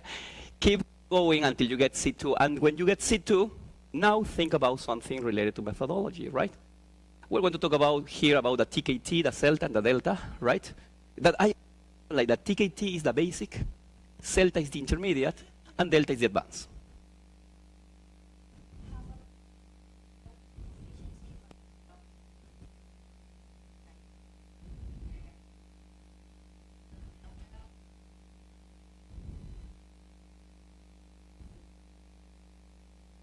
That's a very good question, yeah? I don't know if you could hear her. No worries, no worries. What she said, because I don't know where's the mic, what she said is, I have proficiency in English, and now I want to see if I TKT, CELTA, Delta, which one do you recommend? The same way that occur with these exams, you can go straight directly to C2 proficiency, right? No, you can take whatever you want. The thing is that if you are sure that you are going to pass the exam, saying it with the methodology, you can go with a TKT or CELTA or direct to the Delta. In my case, I started with a B2 first, then with a C1, with a C2. And I recommend that way because it's challenging. Yeah, it is. But in the case of TKT, CELTA, Delta, honestly, I went straight to the Delta. I didn't do the TKT, I didn't do the CELTA. I went straight to the Delta Module 1, Module 2, and Module 3. In order, I don't know why, but I did it in order. And how many years of experience do you have? 12 years of experience as a teacher. So you can go straight to the Delta. But it depends on your motivation, please. If you are sure that you are going to study a lot, because it's a sacrifice, believe me. It is necessary. I mean, you can be a self-taught person, you can study with books, but you need to get familiar with the format. And a course is needed, I suggest, right? And we're going to see here also, not about those, about probably the B1, B2, yeah? Why we need a course, right? Beautiful. So, what do Cambridge exams test? Test, you know, the 4 skills. You mentioned reading, listening, writing, and speaking. But what some people ignore, even teachers, is that they test also the systems. What are the 4 systems? What? Anybody? Some people are speaking like... Okay, that is why everybody focus on just the skills, but when we talk about the system, they what systems? Systems are lexes. You need to know a lot of vocabulary, right? They talk about also the grammar. That is the second system, grammar. Yeah? If you don't know this, it's impossible to pass these exams. What are the other 2? Yeah, pronunciation is phonology. Phonology, how you pronounce, not your accent, but if you pronounce correctly, if you have a right intonation, if you communicate clearly, those are things that are evaluated there. And finally, what? What is discourse? Discourse has 2 key points: coherence and cohesion. Both of them. What is coherence? What is cohesion? Coherence is the way that you express yourself. If your ideas are clear, are, let's say, it makes sense, right? You correct students, oh my God, you see some crazy things, right? But it happens to teachers as well. So that is coherence, the way that you express yourself. And cohesion is the way that you connect by using cohesive devices, right? Conjunctions and, yeah. So that is discourse. Don't get confused because some people say, is that functional language? No, that's another story. Yeah? So, here we have the CEFR, the Common European Framework of Reference, starting from pre-A1 until C2. And you can see also the scores, 80 marks until 230. Yeah? To pass, let's say, the C2, you need minimum 200 marks. That is the minimum to pass. Yep. And here I'm telling you why we need preparation. That was the question. Because in the past I lived in Australia, New Zealand, and the USA. So I was very confident. I said, no, I will pass the exam. When I came to Peru, when I returned, I took the B2. I passed it, yeah? But it was not a high score as I was expecting. Not with flying colors. But it was because I didn't prepare. I didn't get any preparation. And that was a bad mistake, yeah? Because I say, oh my God. Anyway, and some people, some teachers told me, hey, don't take the C1 because I took it in 2015. Yeah? That's the B2. In June, I remember. And in December, I wanted to take the C1 Advanced or CAE. And some people tell me, no, I have taken like 5 times and I didn't pass. And you just passed the B2 and not even with an A. I say, maybe he's right, yeah. But I took it. And I said, no, this time I'm going to get ready. I'm going to prepare myself, right? Big lie. I didn't. I was like waiting until the last time and then I checked something just some days before. And I said, well, I wasn't sure at all, right? I took the exam and I passed it. But now with a low score. With like almost a minimum to pass, right? But I did it because you get more money when you pass these exams. The point is that then I say, oh gosh, if I take the C2, I have to prepare. Now, yes. Another big lie. I didn't. And when you know, these exams are expensive, right? It's more or less like 700, 800, more or less, yeah. When I took the C2, the first time that I took it, I got 198 marks. It means that I needed only 2 marks to pass the exam. I felt so frustrated, so disappointed. that I say, gosh, no, it was my fault because I didn't prepare. Yeah, I should get preparation. Then the next time that I took it, I passed it, but it was because I prepared myself. But it is about money, time, because if you don't pass, you have to wait until the next exam, and sometimes it takes months. And also because when you pass, you feel motivation, and when you don't pass, you feel demotivated. So I say this because I want you to be careful when sitting these exams and to get ready for them. Yep. These are the Cambridge English qualifications and multi-level tests. You see there the equivalence with the IELTS and language skill.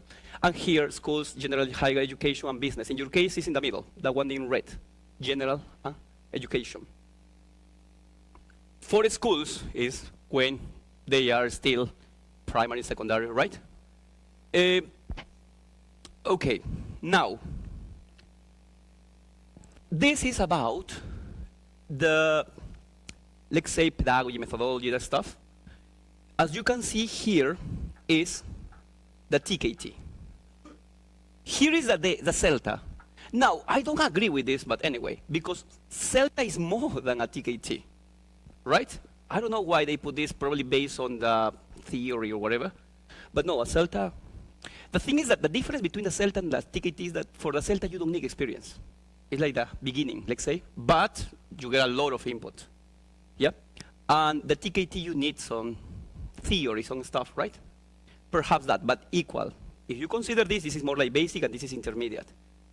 And this one is the one that is proficient or expert, that I always recommend the Delta, because Module 1 are 2 exams, right? Based on a lot of theory, right? Module 2 is a lot of practice. And something that I could say about my experience with the Delta Module 2 is that I did it during the pandemic. And it was a big opportunity because I could do it online. Now you can say, but online is easy. No. No, it was really stressful. Especially because, you know, when you are assessed, when somebody observes your classes, you feel a bit, not a lot, but a bit tense depending on your experience. But if it's a gringo, you feel like, oh my God, I don't know if my teaching is well prepared, right? But well, they are very supportive. That's a good thing, yeah? But they assess, they give some tips, and that works. That is why from the 3 Delta modules, the only one that I passed merit was the second one. Because I feel motivated when somebody assesses me, so I was trying to do the best, right? But anyway, and the module 3 is an extended assignment, like 4,500 words. It's a lot. But you have somebody that is like a tutor, right? Mentoring them. Anyway, these are, in the case of the Cambridge English qualifications, but I'm showing you this again, because here you can see something related to the marks, A, B, and C. If you pay attention to this, you can see that, let's imagine that you are sitting the B2 first, and you get a very good preparation for it, and you get an A. That A means that you're, it's not that you're receiving a C1 certificate. They are telling you, you passed the B2, but you should take the C1 advance. All right? And the same here, right? If you see the C1 and you pass with A, is a C2, and like that. So, that's nice, honestly. So far, is it clear? Have you got any doubts, any questions, please let me know. No? All right, let's move on. Now, I'm showing you some, let's say, requirements if you want to do, let's say, a master or study abroad. NYU, we mentioned, what is that? New York University. And if you go to their website, it says, oh, which exams should I take? TOEFL, IBT, Duolingo, English test, what I told you, yeah? IELTS academic, PTE, the Pearson yet academic, but C1 advanced or C2 proficiency. So, you can find different exams, but always Cambridge 3, look. The other have 1, but they have IELTS, C1 advanced, and C2 proficiency. And they tell you how many marks. If you explore that, it says What do we need to score on one of these tests? 100 and above on the TOEFL, 135 in Duolingo, 7.5 and above in the IELTS Academic, 70 and above of PTE, and 191 on Cambridge exams like C1 or C2. Yep.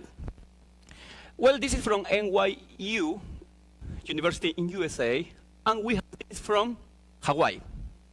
Also part of the USA, but a bit far. Equal. They just say that TOEFL, IBT, Essential, IELTS Academic, Duolingo English Test, and the Cambridge, C1 and C2. This time, the marks are less, 185, yeah? 7.0, the other was 7.5, 10.5, 100, and this is a university in Hawaii. Now, it says University of Sydney, that is in Australia. I have some colleagues that have been there, right? Requirements. Take an English language skill test, and it says here IELTS requirements, TOEFL, Cambridge C1 or C2. If you pay a close let's say eye here, you can see that B2 is not accepted because this is for postgraduate, yeah? So they always start with C1. And they also have some requirements in case of IELTS, minimum a band like, let's say, 7 in all of them, right? So you have to check it out carefully. In Australia, and one more, the York, that is in UK, yeah? That's why New York is USA, so York in UK. IELTS 7.5 with 7.0 in each component, it says minimum, right? IBT, and here we have more exams, right? Cambridge, KTE, Oxford, blah, blah, blah. And IELTS equivalences, yeah, postgraduate, and here we have an explanation that you can pass even with a 5.2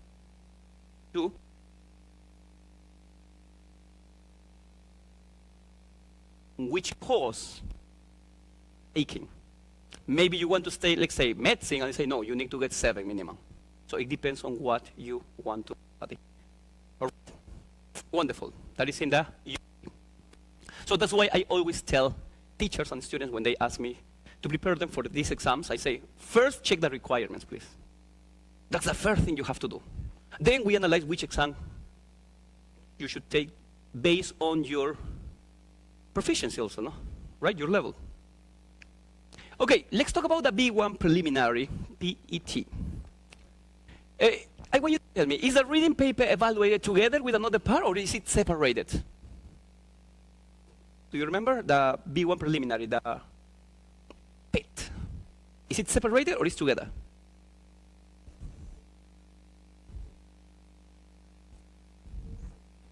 Come on, volunteers. Tell me, please tell me. I suppose some people here prepare also for B1, B2, yeah? So, is it separated or is it together? It's separated. In the past, it used to be together with the writing, reading and writing, 5 and 2, yeah? Now it's separated. Yep.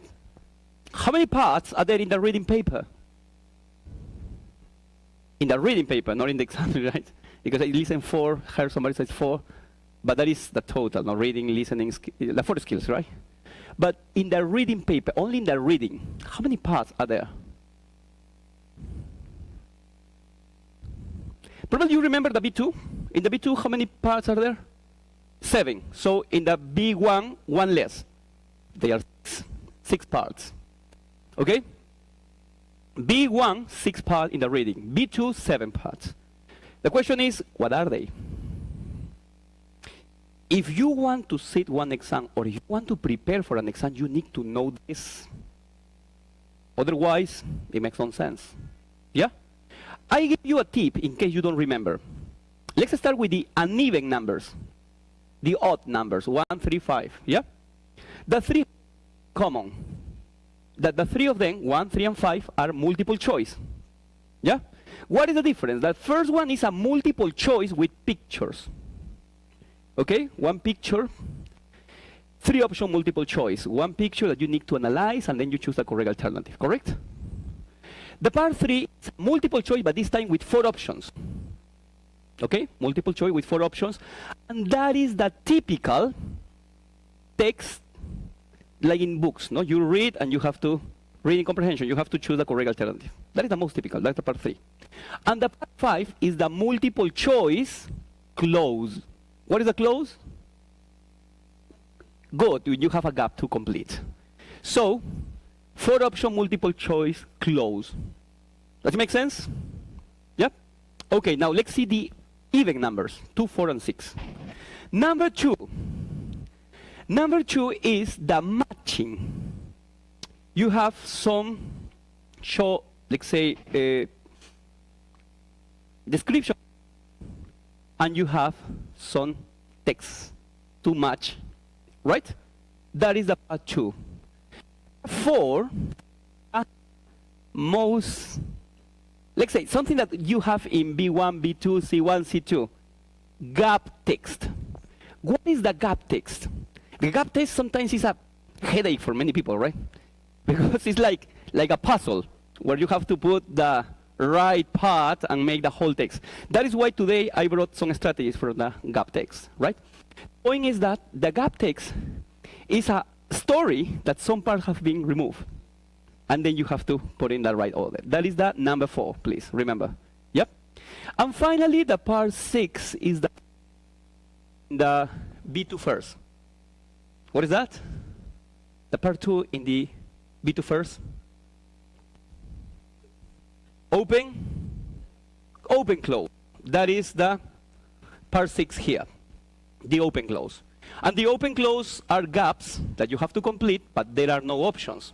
You have to come up with the right answer based on your knowledge, right? So, it's not difficult to remember if you find a way, as they say, probably 1, 3, 5, and then 2, 4, 6, right? As you prefer. Now, how much time does it last? How much time do you have for this exam? Sorry? Somebody says 30? Or 1 hour and 30? Or 30 only? Come on, try, don't be shy. Can't hear. But, okay. This takes 45 minutes. Okay? 45 minutes. That's the time that you have for this. Something that I have seen that in the majority of places don't do, teachers don't do, is to teach timing. We need to time each part. Because if you don't teach your students to time, probably they do part 1, 2, 3, 4, and when they are in 4, they don't have enough time to do 5 and 6, and then they don't pass. And that is why many students don't pass the first time. You need to show them how to time. For instance, a piece of advice, timing and familiarization. I recommend you to do in this way. Part 1, between 4 to 5 minutes max. Or even in 3, believe me.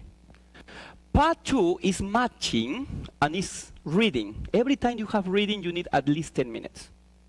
It takes time, right, to analyze, to think, yeah? Part 3, for all option multiple choice, is also reading. So you need how much time? 10 minutes. Part 5, the gap test, the beautiful gap test, how much time do we have for that? 20? No. 10 minutes. Yeah, you can do it in 10. 4 option multiple choice close. Only 4. Yeah, 4. And the open close? Also 4. Can you help me, please? Can you do the math? How much time is 4 plus 10, 10, 10, 4, 4? 42. Good. So, it means that you have 3 extra minutes to double check your answers or to probably spend that on the part that you consider is more challenging. All right? Because if I give 5, 5, 5, yeah, that is why. Get, right? And remember this quote is, it says that if you see something that's familiar, it gives you an important kind of emotional connection. In other words, or in simple words, we need to get familiar to this. And getting familiar means to know each part, how many parts, question marks, and the task types. And something extra that is not there, timing, please. We can, but if we don't practice, we won't remember. So please put it into practice. Okay, now, the B2 first. or former FCE. You said that, wait a moment, is the reading evaluated separately or together? Together, with use of English. In the big one, we have only 4 parts. It means that each part or each skill takes 25%. Yeah? But in this case, we have reading and use of English. So we have the 4 skills and also the use of English. Now, they don't take like 25%, or they don't weigh that. Now it is only 20 each one. That is why I always put a special focus on the reading and use of English, because it takes 40%, almost the half of the exam. Yep. How much percentage does the reading and use of English represent? I just mentioned it is 40%, right? How many parts are there? 7. Wonderful. Let's do it in order. What is the part 1? Multiple choice. Multiple choice. Close. Don't forget, it's the multiple choice close. Yep. What is the part 2? The last part of the big one? Open close. Great. What is the part 3? A new one. Is the before the keyword, that is the part 4. Formation, that is the part 3. Word formation is when you change one word into another one. Yeah? We're going to see it also, that one. Now, the part 4 is what you mentioned, the key word transformation, probably the most challenging in the exam, right? Okay? Now, I divide them, those are the use of English. Probably some people say, no, number 1 is reading. Well, for me, it's more like use of English, because you need to know and that you can do it fast, more than reading, yeah? But 5, 6, and 7 are the reading. And part 5 is called, like number 1, multiple choice only, because it's the long text, reading comprehension, and to choose the correct alternative. That is the multiple choice. Part 6 is what we saw in part 4, I think, before, in the B1. Do you remember B1, part 4? Gap text. But in this case, you don't have sentences. You have a, like almost paragraph, right? Or longer than the other one. Last one is the multiple matching.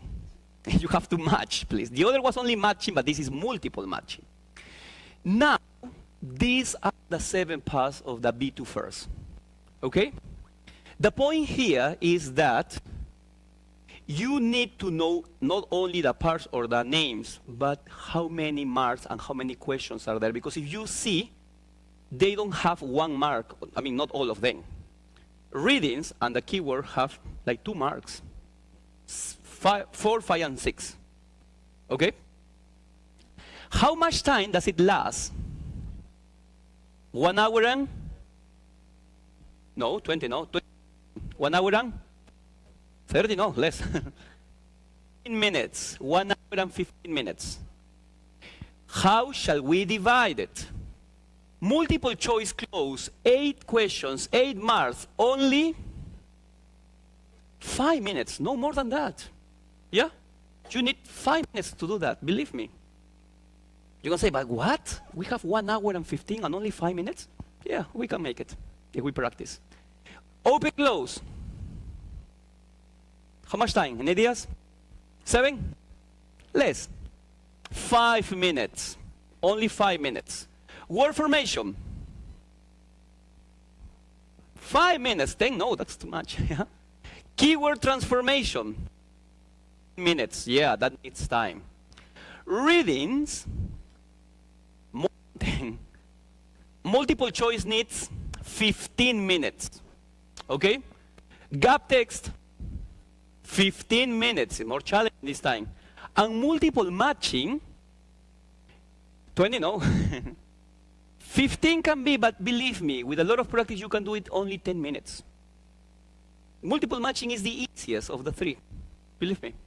Now, if you do the maths, you can see that we have 5, 5, 5, 10, 15, 15, 10, up, and we have 1 hour and 5 minutes. It means that you have 10 minutes to double check your answers, or to use them in the which you find it more challenging than the other parts. Because probably for you, keyword transformation in 10 minutes is not enough. You need 12. And probably here, no, you can finish in 10, but you need more than 10 minutes in the multiple matching. So you spend these 10 minutes in the part that you prefer. But try to do this, please. Get used to this timing. Believe me, it's going to help a lot. All right? So, let's talk about some strategies. First of all, it says here reference. What is reference? In grammar, in reading, do you remember reference? Yes? No? Yes? What is it? Good. When we see some pronouns is one example, but there are different also phrases, yeah? Okay. Is that relationship between a grammatical unit, usually a pronoun, that refers to or stands in for another grammatical unit, usually a noun or a noun phrase. So, there are two main kinds of referencing. Two main kinds of referencing. Endophoric and exophoric. The prefix endo means inside. The prefix exo means outside. Now, try to remember that, please. Endo and exo. When we talk about endophoric reference, it's divided also in two parts. That is anaphoric and phoric. When we talk about anaphoric reference, it's the most common kind of referencing that we use. For instance, if I say, teachers must never stop learning since we are the ones who can change people's lives. Excuse me, what is the pronoun that you can find there? Which pronoun in the sentence? The pronoun is we, or they also, yeah? Well, no, it doesn't say they say we, right? Sorry. Okay, we is referring to what? To teachers, right? Also, we can talk about the ones. The ones is referring back to teachers. Okay, we and the ones are referring back to teachers. That is why it's anaphoric reference. Anaphoric reference is something that refers back to something. I can say, I don't know, Cindy works at SENATI. She is blah, blah, blah. That she is referring back to Cindy. That is the anaphoric reference. That's why I say it's the most common.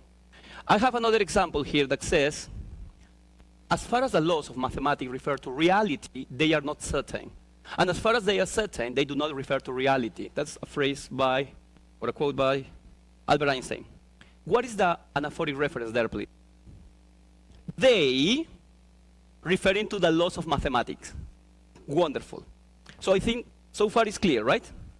Now, here I have one example, but with a mistake, with an error. What is the microphone? Hello? You have the mic, please? I want somebody to help me reading also. Can you give it to... Anybody help me reading the example? Okay, over there, please. Thank you. The part that says Mary. Mary knew that her essay contained an error of pronoun reference, but she couldn't find them. Excuse me, what is the mistake there? The object. Which object? Them. What it should be the correct answer? It. Because it's referring back to the error. Yes, I know. The error of pronoun reference, not the error. So if I want them to be correct, I should put errors, no? Okay, that's clear. And that is anaphoric. Now let's talk about the other, cataphoric. Remember that anaphoric and cataphoric are endophoric reference, yeah? So, cataphoric reference. Here I have this example.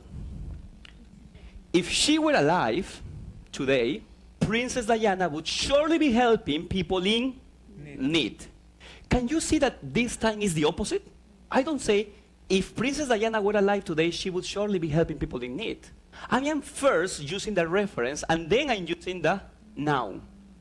That is what we call cataphoric reference, when that reference comes or refers to something that comes after. That is another way that we can find in text that we can use when we speak, but it's not as common as the other one, right? Here I have another example, and I'm going to ask another person to help me. Can you have the mic? Yeah, I do. Can you give it to somebody, please, to read this one? The second one, please. You must remember this. A kiss is just a kiss. A sign is just a sign. Hermann Husserl, As Time Goes By in 1931. Thank you. So what is the reference word there? This. And this is a demonstrative pronoun in this case. Yeah? Not adjective, but pronoun. That is why it's referring to what? The phrase. A kiss is just a kiss, a sigh is just a sigh. That is coming after. So can you see the difference between anaphoric and cataphoric? Yeah? And both are part of endophoric. Now, what is this? It says, my best friend is such a Romeo. What is a Romeo? Romantic. Oh my God, sounds good. Any other idea? What is a Romeo? Womanizer. A playboy. That is a Romeo. Yeah? A man who has many girls. So you can say, but it's not romantic. No. But we associate that to right?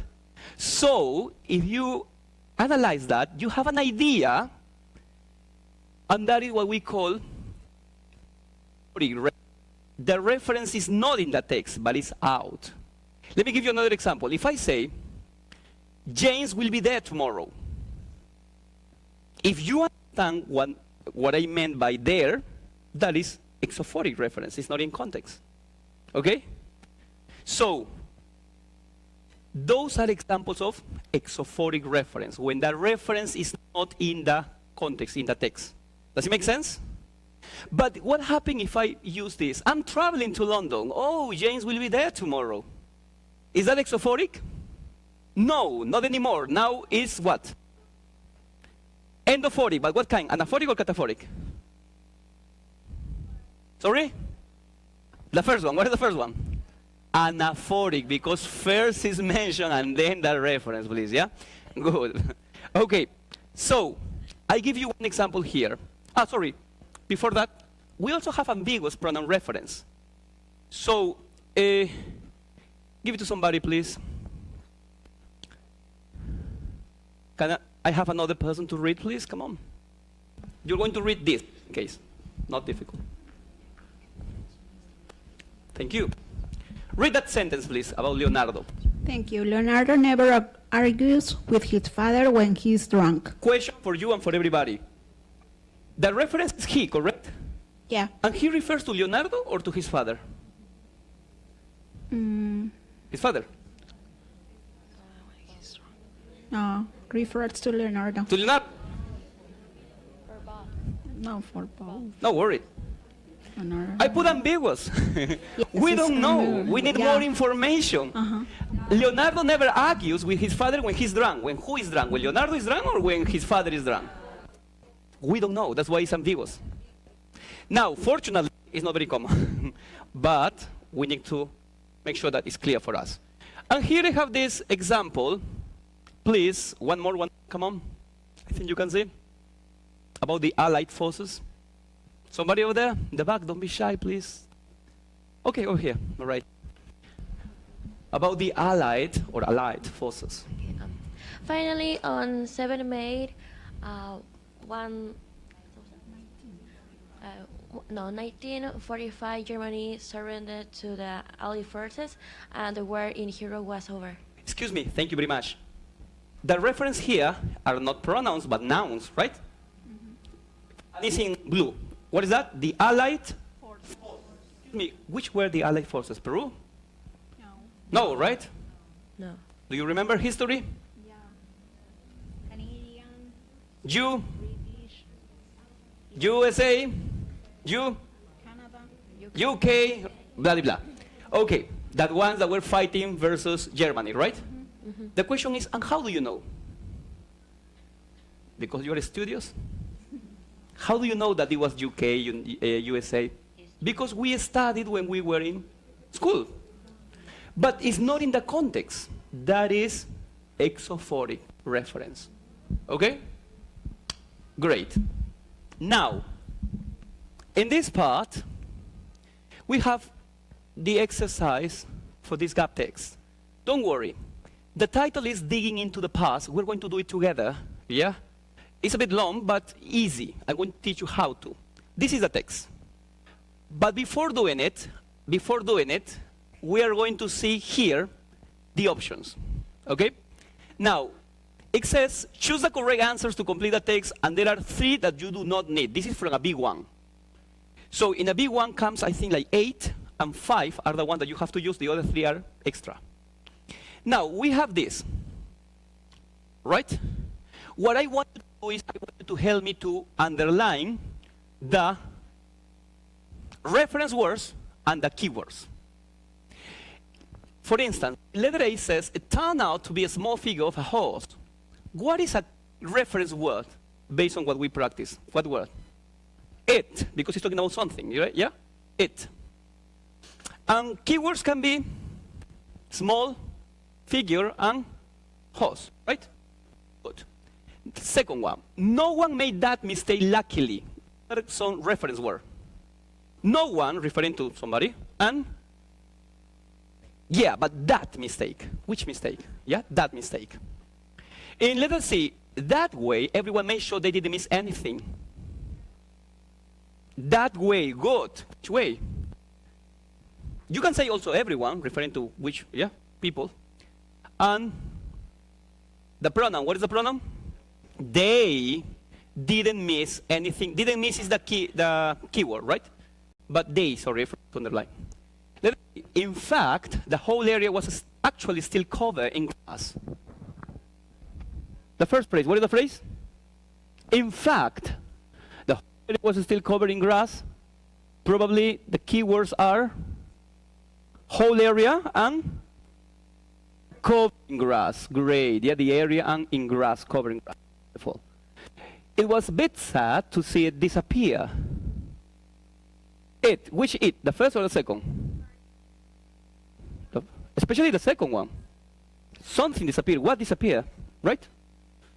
F. Some people were a bit disappointed by that news. Some people, and this thing is keyword, but reference, that news. Yeah, that news. They probably imagine it was things like go yearly. They, who are they, and it, but also in keywords, gold, yearly, something expensive, right?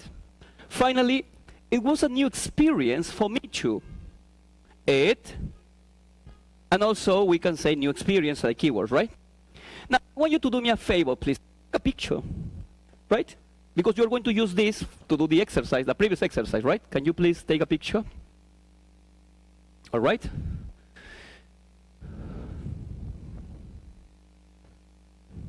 Ready? Yep. Okay, and I want you please to do the exercise, not alone, do with somebody, in pairs, okay? In pairs, in group of 3, as you prefer, but work with somebody, please, okay? This is what we have to do. You have to complete this, okay? Can you see, or is too, I think it's, yeah, it's clear, right? So, take a look, please. I'm going to help you with number 1, and you continue in groups, yeah? It says, last year, Kay Marshall was given a very exciting opportunity to help her father, who is a history lecturer at a historical site. He was leading a team to dig up and explore the area. When they arrived, though, the site wasn't quite what Kay had expected. Why? Blah, de blah. So is a reference word. The first job was to remove it. Remove what? Remove it all and prepare the land for digging. Remove something all and prepare the land for digging. What letter can fit there? Yeah, keywords. Reference word. Remove it. Check, please, in your picture. What is letter E? Can you tell me?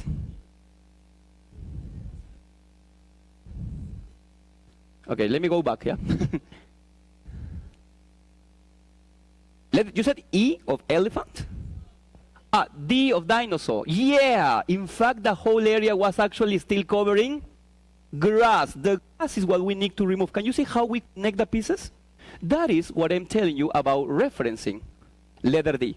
Now continue the other together, please. Come on, in pairs or in groups of 3. I give you maximum 3-4 minutes. Yeah, I think you can do it. Don't worry. Go straight to the point.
Remember that if you find one that is challenging, skip that. Go to the easy, please. Start with the easy ones. I'm going to give you 1 more minute, yeah? If you did, but this exercise has like, I said 10 minutes, no? But in this case, since we are doing here, like, it's going to be short, yeah.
Okay, no worries. We can do it together, yeah? I forgot to mention, the number 2 is a bit confusing compared to the others. The others are easiest, yeah? But number 2 was a bit confusing.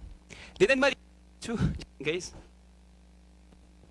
What letter do you say? Because it says If you take a look at this, it says, case that told them that the important parts were still under the ground, and because no one had touched them, the team would learn far more about their history. But first, they would have to dig deeper, so to do more work, yeah? Says Kate, but that is a reference, yeah? We all knew that was right. What's your letter? F. Let's see. Some people were about, disappointed by that. Have to work harder, right? Go one, I think all the others are clear, right? Because some people get confused in that one. F is the correct answer. Now, what about number 3? We had to dig carefully, soil each time, so it made sense. What letter? C. What? Can you read C? Great. Yeah, C. Number 4. They kept texting me to ask what I'd found, blah, blah, blah. But actually, we were looking for ordinary. Ordinary is a keyword there. So, say G. Gold and jewelry, right? Gold jewelry. Excellent. G. And finally, one day when I was digging away, I found with a shape. A. It was like a, yeah. Can you see that it's easier when we associate with reference words? So now that we used to think it was a headache, yeah, it's not that. It's easy, but we need to associate. And the same for a B2, C1, C2 is the same. Now, in the C2, it comes paragraphs, yeah, but still, please, we need to find a way. Does it make sense? Wonderful. Now, let's talk about affixation. I think this is something that everybody remembers. Affixation is the process by... What? Okay, let's talk about what is an affix. An affix is a vowel morpheme, yeah, but it's an example of affixes. Prefix, suffix, and infix, right? So it's a vowel morpheme which can be added to the beginning as a prefix, within infix, or ending suffix of a root. So if I say happy, that is the root, the adjective. If I put an, now the prefix an changes the word to the opposite, no? And happy is sad. But if I put to happy the suffix ness, now we have a noun. And you change the Y for the I, happiness. And is the state of being happy, correct? But I can add both. I can add and ness, and I can add and happiness, which is the opposite, the state of happy or sad. So this is an example of affixation, which is the process by which vowel morphemes are added to roots to form new words. Now, you remember that I mentioned also infix, but infix is not very common in English language. In other languages, yes. Just to give you one example, if I say the word mother-in-law, what is the plural of mother-in-law? Mother-in-laws? No. Mothers-in-law, that is an example of infix. Yeah? If you only use mothers, that is a suffix, no? But in-law, okay, that is infix inside. But it's not very common in the English language, yeah? Now, what are the antonyms of these words? For example, the antonym of reasonable, unreasonable, wonderful, of responsible. Wait a moment, I listen, and what? Irresponsible, yeah. Respectful. What? Disrespectful. So we gotta be careful because that is typical. We tend to put no, but it's this. So that's why we need to practice a lot of affixation. In that way, we can make it easier, right? Wonderful. Just to give a piece of advice, yeah. Now here, word formation. To be honest, I consider that word formation is the easiest part of the B2. The part 3 is the easiest. That's why I prefer to both this, yeah? Because of time. Now, we have here like 3 exercises, yeah? Very, very easy for you. The mayor promised to the park with large. Got to enlarge, right? I need to, my gray trousers were short. Shorten, great. So you can see that I added the prefix en and the suffix en to make the verbs forms, yeah? And what about here? Much of his was spent in Europe with boy. Good. Can you repeat?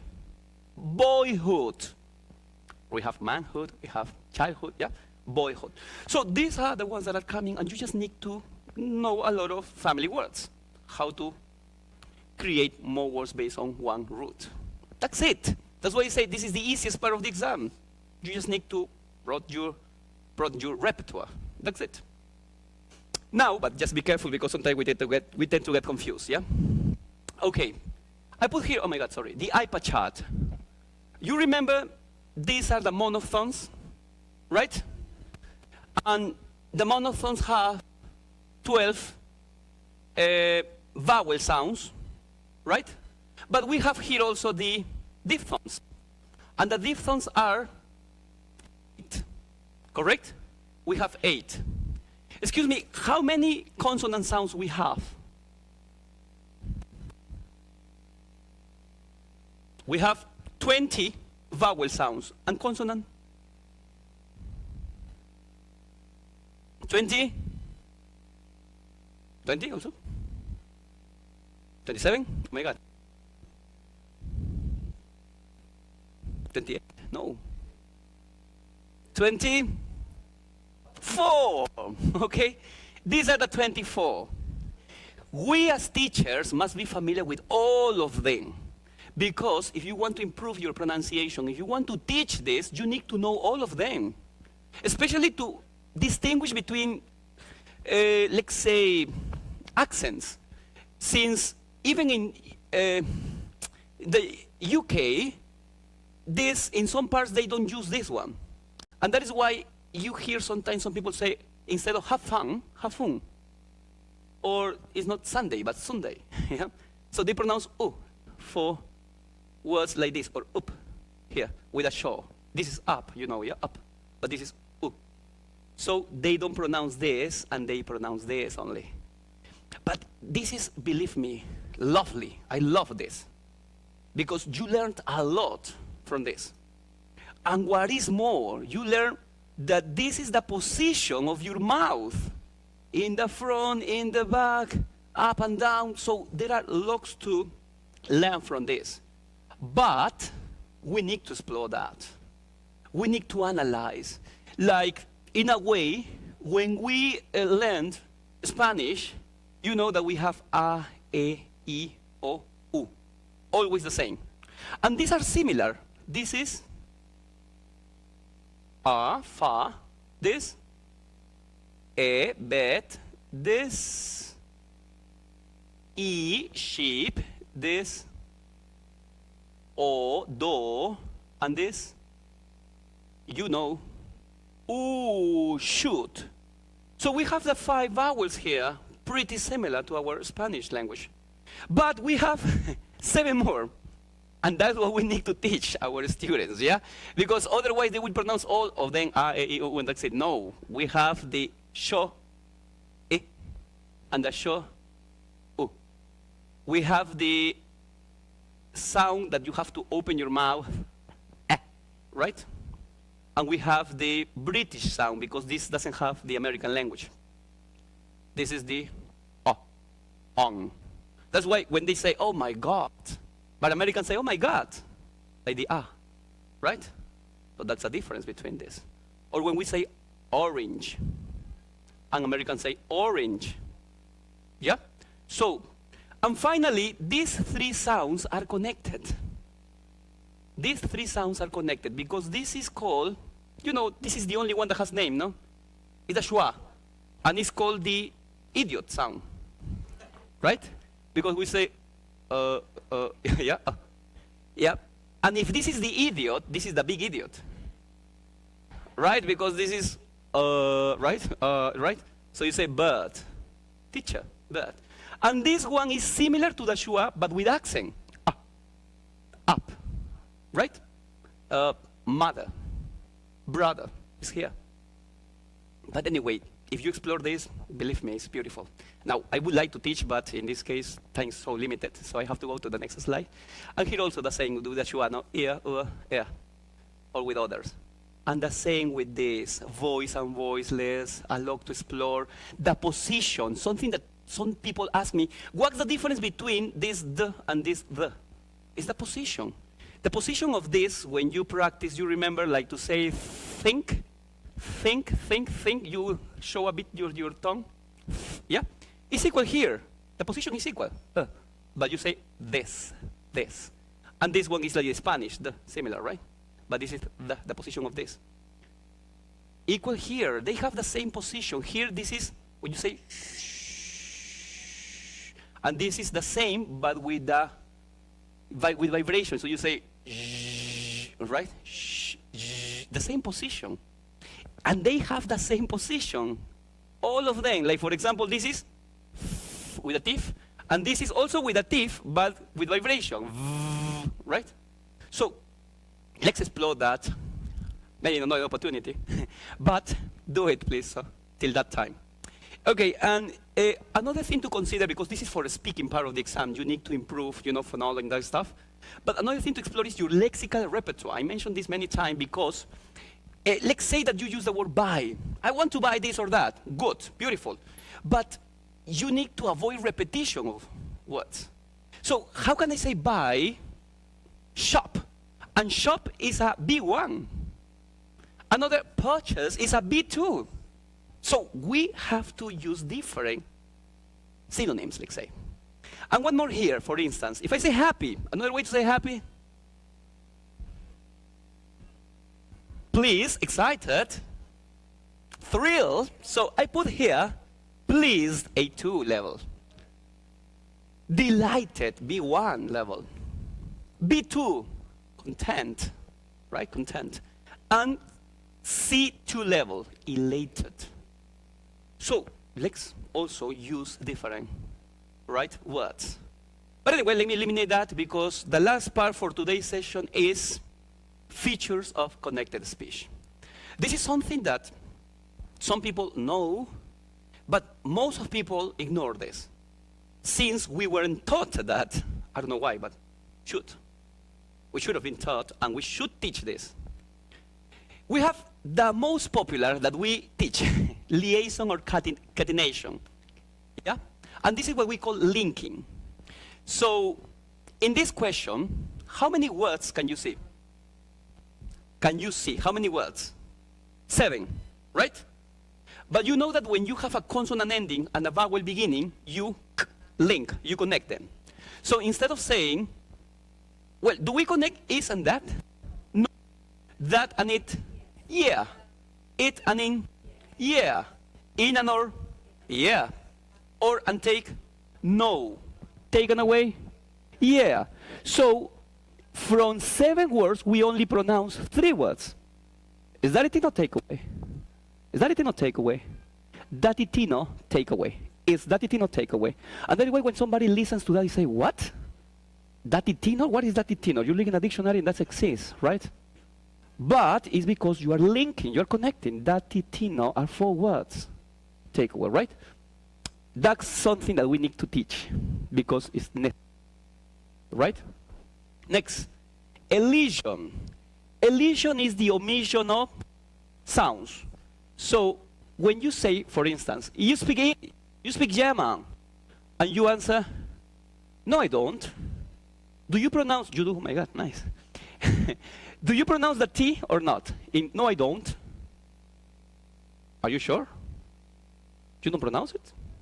No, I don't. Yeah, we pronounce. Yeah. No, I don't. We pronounce the T. Yeah, because it has stress. But in this case, we don't pronounce. I don't know. I don't know. Then you, yeah, omit the T sound. I don't know, right? And even you can omit the N sound, one of the N, because you don't say, I don't know. You say, I don't know. You omit one N also. That is elision, the omission of sounds. Next one, intrusion. The intrusive sounds, we have 3 intrusive sounds. If I say, Can you read that, please? Good. But don't use a contraction. There is no contraction, not am. I am from Peru. If you notice, one sound appears between I and am.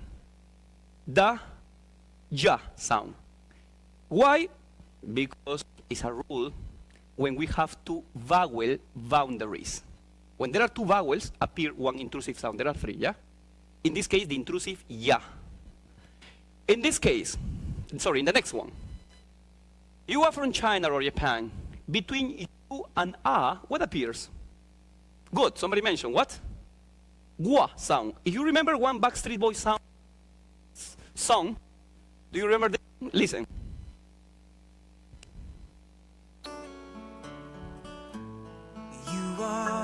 So you remember gua? Well, it's a bit low, but anyway, one more time. Can you hear? You are wa. But why do you put wa? Because vowels boundaries between the u and the you put the wa. And what about China or Japan? What sound appeared between China or Japan? The ra. So China or, you don't say China or, you say China or Japan. These are the three intrusive sounds, the ja, the wa, and the ra. When you use them, you sound more natural. Okay? So consider that, please. Another feature of speech, assimilation. Assimilation is when one sound changes into another sound because of a neighboring sound. What? In simple words, when you pronounce the number 10, the letter N is open or is closed? 10. 10 is open or closed? 10, 10, 10. Closed? Open. That's the difference between the N and the M. Open and closed, correct? But what happens if I say only the part that says 10 boys? Can you repeat? 10 boys. 10 boys. 10 is open or closed? 10 boys. It's closed because now you don't pronounce N, you pronounce M. 10 boys. 10 boys. Naturally, we do it, but we are not aware of that. That is assimilation. When one sound changes into another one to ease the flow of speech. There are 10 boys in the class. 10 boys, right? Another important feature, please. Finally, what is that? The schwa. The weak schwa is a feature when one sound changes into a schwa. Like in this question, if we read separately, we say, what do you want to do? But we don't pronounce like that. What do you want to do, right? So what, the, ya. So schwa, the, ya. And also in t. And even what is more, it's not a schwa. Do, you, together are pronounced like ja. That is assimilation. What ya? What you want to do? So these are the two features together. Weak schwa with the assimilation. Okay, what you want to do? Notice that do, the last do, is not into that, like, transformed to schwa because it's a content word, right? So, so far, make sense? Any questions? Because we're about to finish. Question? Well, first of all, thank you, Sandra, because it's been such an enlightening workshop, definitely oriented to methodology, this being like a refresher, and getting back to the purpose of the workshop, which was about how important is for us teacher to learn, well, to certify our command of language. I would like to ask you a question, considering that you visit the schools, not only in Lima, but I've just shown that to us throughout Peru. So the question is, which is the first piece of advice that you would recommend for teachers who haven't had, let's say, the opportunity? Because let's face it, sitting an international exam, more than the preparation that it deserves, it's also an investment, right? So, I mean, I remember that back in 2018, I participated also in a workshop held by Universidad Federico Villarreal. And well, I was amazed by knowing about the number of teachers who are betting on their self-preparation, because beyond Cambridge as an authorized center, it's about this fact that we as teachers, we need to practice what we preach. We need to get prepared, more informed. So that said, please, what would be the piece of advice that you would give to those teachers who haven't taken the plunge to take an exam, an international exam? That's one thing. And the second thing, this question is more oriented to the coordinators. I'm pretty sure that here there are coordinators, managers of schools. How can they also help their teachers? Because so they can guarantee somehow quality English delivery. It's not just about just meeting the expectations of the curriculum, but it's also about having good teachers, high caliber teachers, well prepared, so they can also deliver and provide good models for our students. So that would be the one of the purposes that we might aspire. So I wonder if you can help us, please, based on your experience, and thank you again. The first question was clear, but the second one is about the managerial aspects.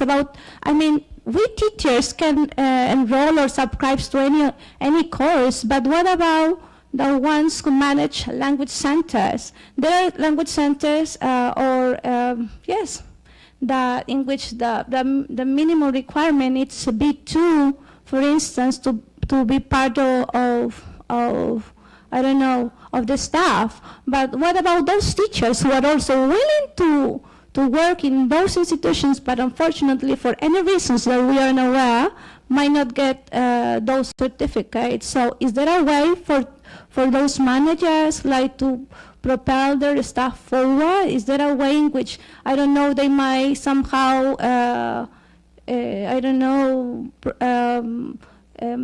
give teachers, some teachers a kind of scholarships or some support? Because I know that's the case in bilingual schools, in private schools, but what about those teachers who work in the public sector, or even those who work in the private schools, but probably they are just small ones?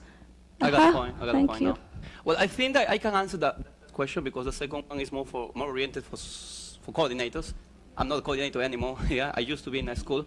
But the point is that, considering the first question that you asked me, I have traveled around Peru. I have assessed many schools, and I have seen a reality that there are many teachers who hold a B1 level, which is not enough to teach. You should get at least a B2. I'm being honest and say about that. What I told them is that they have to understand, for any teacher, that you have to first consider if you are a teacher because there is no another option. There are some people who wanted to be engineers or this or that, and then at the end I study English, and then no, I want to teach. But that is not like vocation.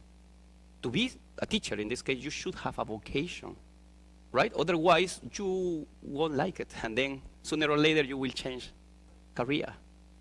If you probably had the vocation, but different reason like money or whatever, change your mind, that's a thing. But if you were doing another thing, and then because there was an opportunity and you started being a teacher, that's fine, but try to find a way to like it. Teaching, to be honest, is one of the best professions because you inspire lots of people. You change lives. But you need to first evaluate yourself. Are you in the right place? Do you want to be a teacher? If your answer is yes, okay, now you have to consider if you want to improve your level of English, proficiency, or if you want to start your pedagogy. Because we teachers have those two things. It's not like a learner of English only that needs to improve their level of English, no? Teachers have to try to find a connection between them. I recommend to start with a level of English, because if you don't have high level of English, how can you start doing the courses, right? For a TKT, you need a B1, B2, more or less. For a CELTA, you need a B2, C1. And for a delta, you should get a C1 to C2. Because if you are, I mean, you hold, I don't know, B2 and you want to do a delta, probably you have a lot of, you will face a lot of problems there. So that's why you need to improve. What you have to improve is up to you. It's up to you because you need to improve both. Which one you prefer, it depends on your motivation.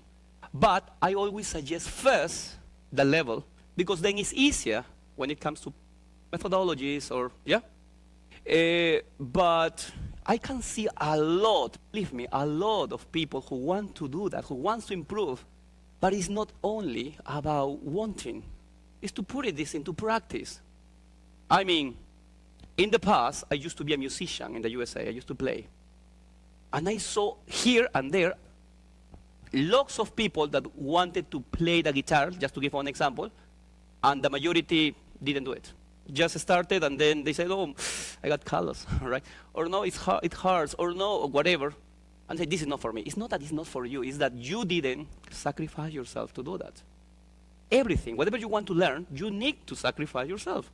And by sacrificing, I mean practicing. Because sometimes you will find yourself in a situation where you don't have motivation. It happens. But you need to find a way to go on, set a goal. That's the point. And the same for teachers, please. I always say, please, you can do it. But it's up to you, not to other people, it's just to you. And in the case of the other, yeah, I agree with you that you should have opportunities. As I said, in 2015, I took the B2. Honestly, I ignored those exams. I didn't know anything yet. When I started taking, that's why I started finding a way to like it, and yeah, and that's why now I do this. But it was not because I wanted. It was because the institution where I used to work for 5 years, I think with you, Talia, I think there, right?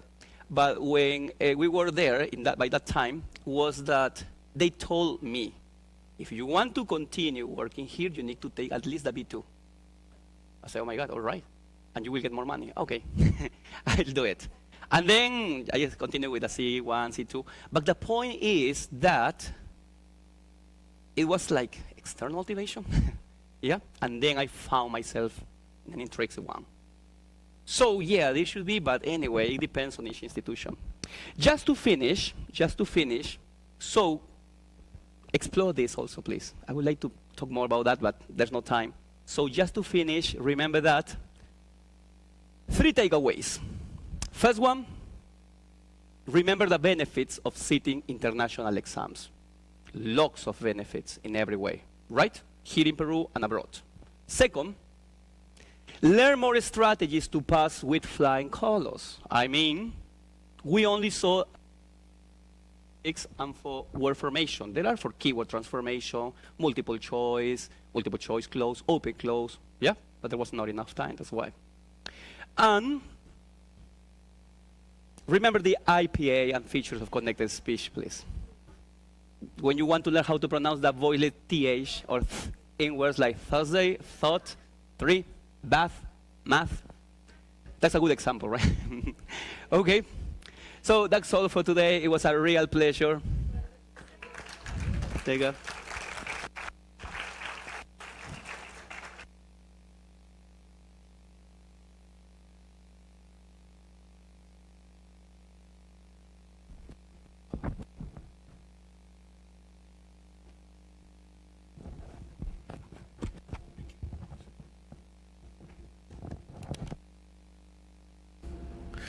Ahora les pedimos con otro fuerte aplauso a Sandro Chávez por esta excelente ponencia. Si desean, pueden pasar aquí adelante, por favor, a tomarse una foto. Esa es la última ponencia de Sandro. Ya en la tarde tenemos a otros ponentes, así que aprovechen por favor la oportunidad. Aprovechen. ¿Puedes ponerlo en la primera imagen, por favor? El inicio.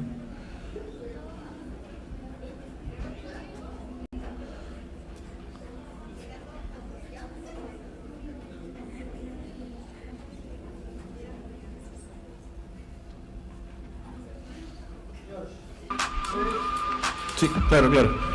A ver, nos juntamos en el medio, por favor. Tienes que quitar.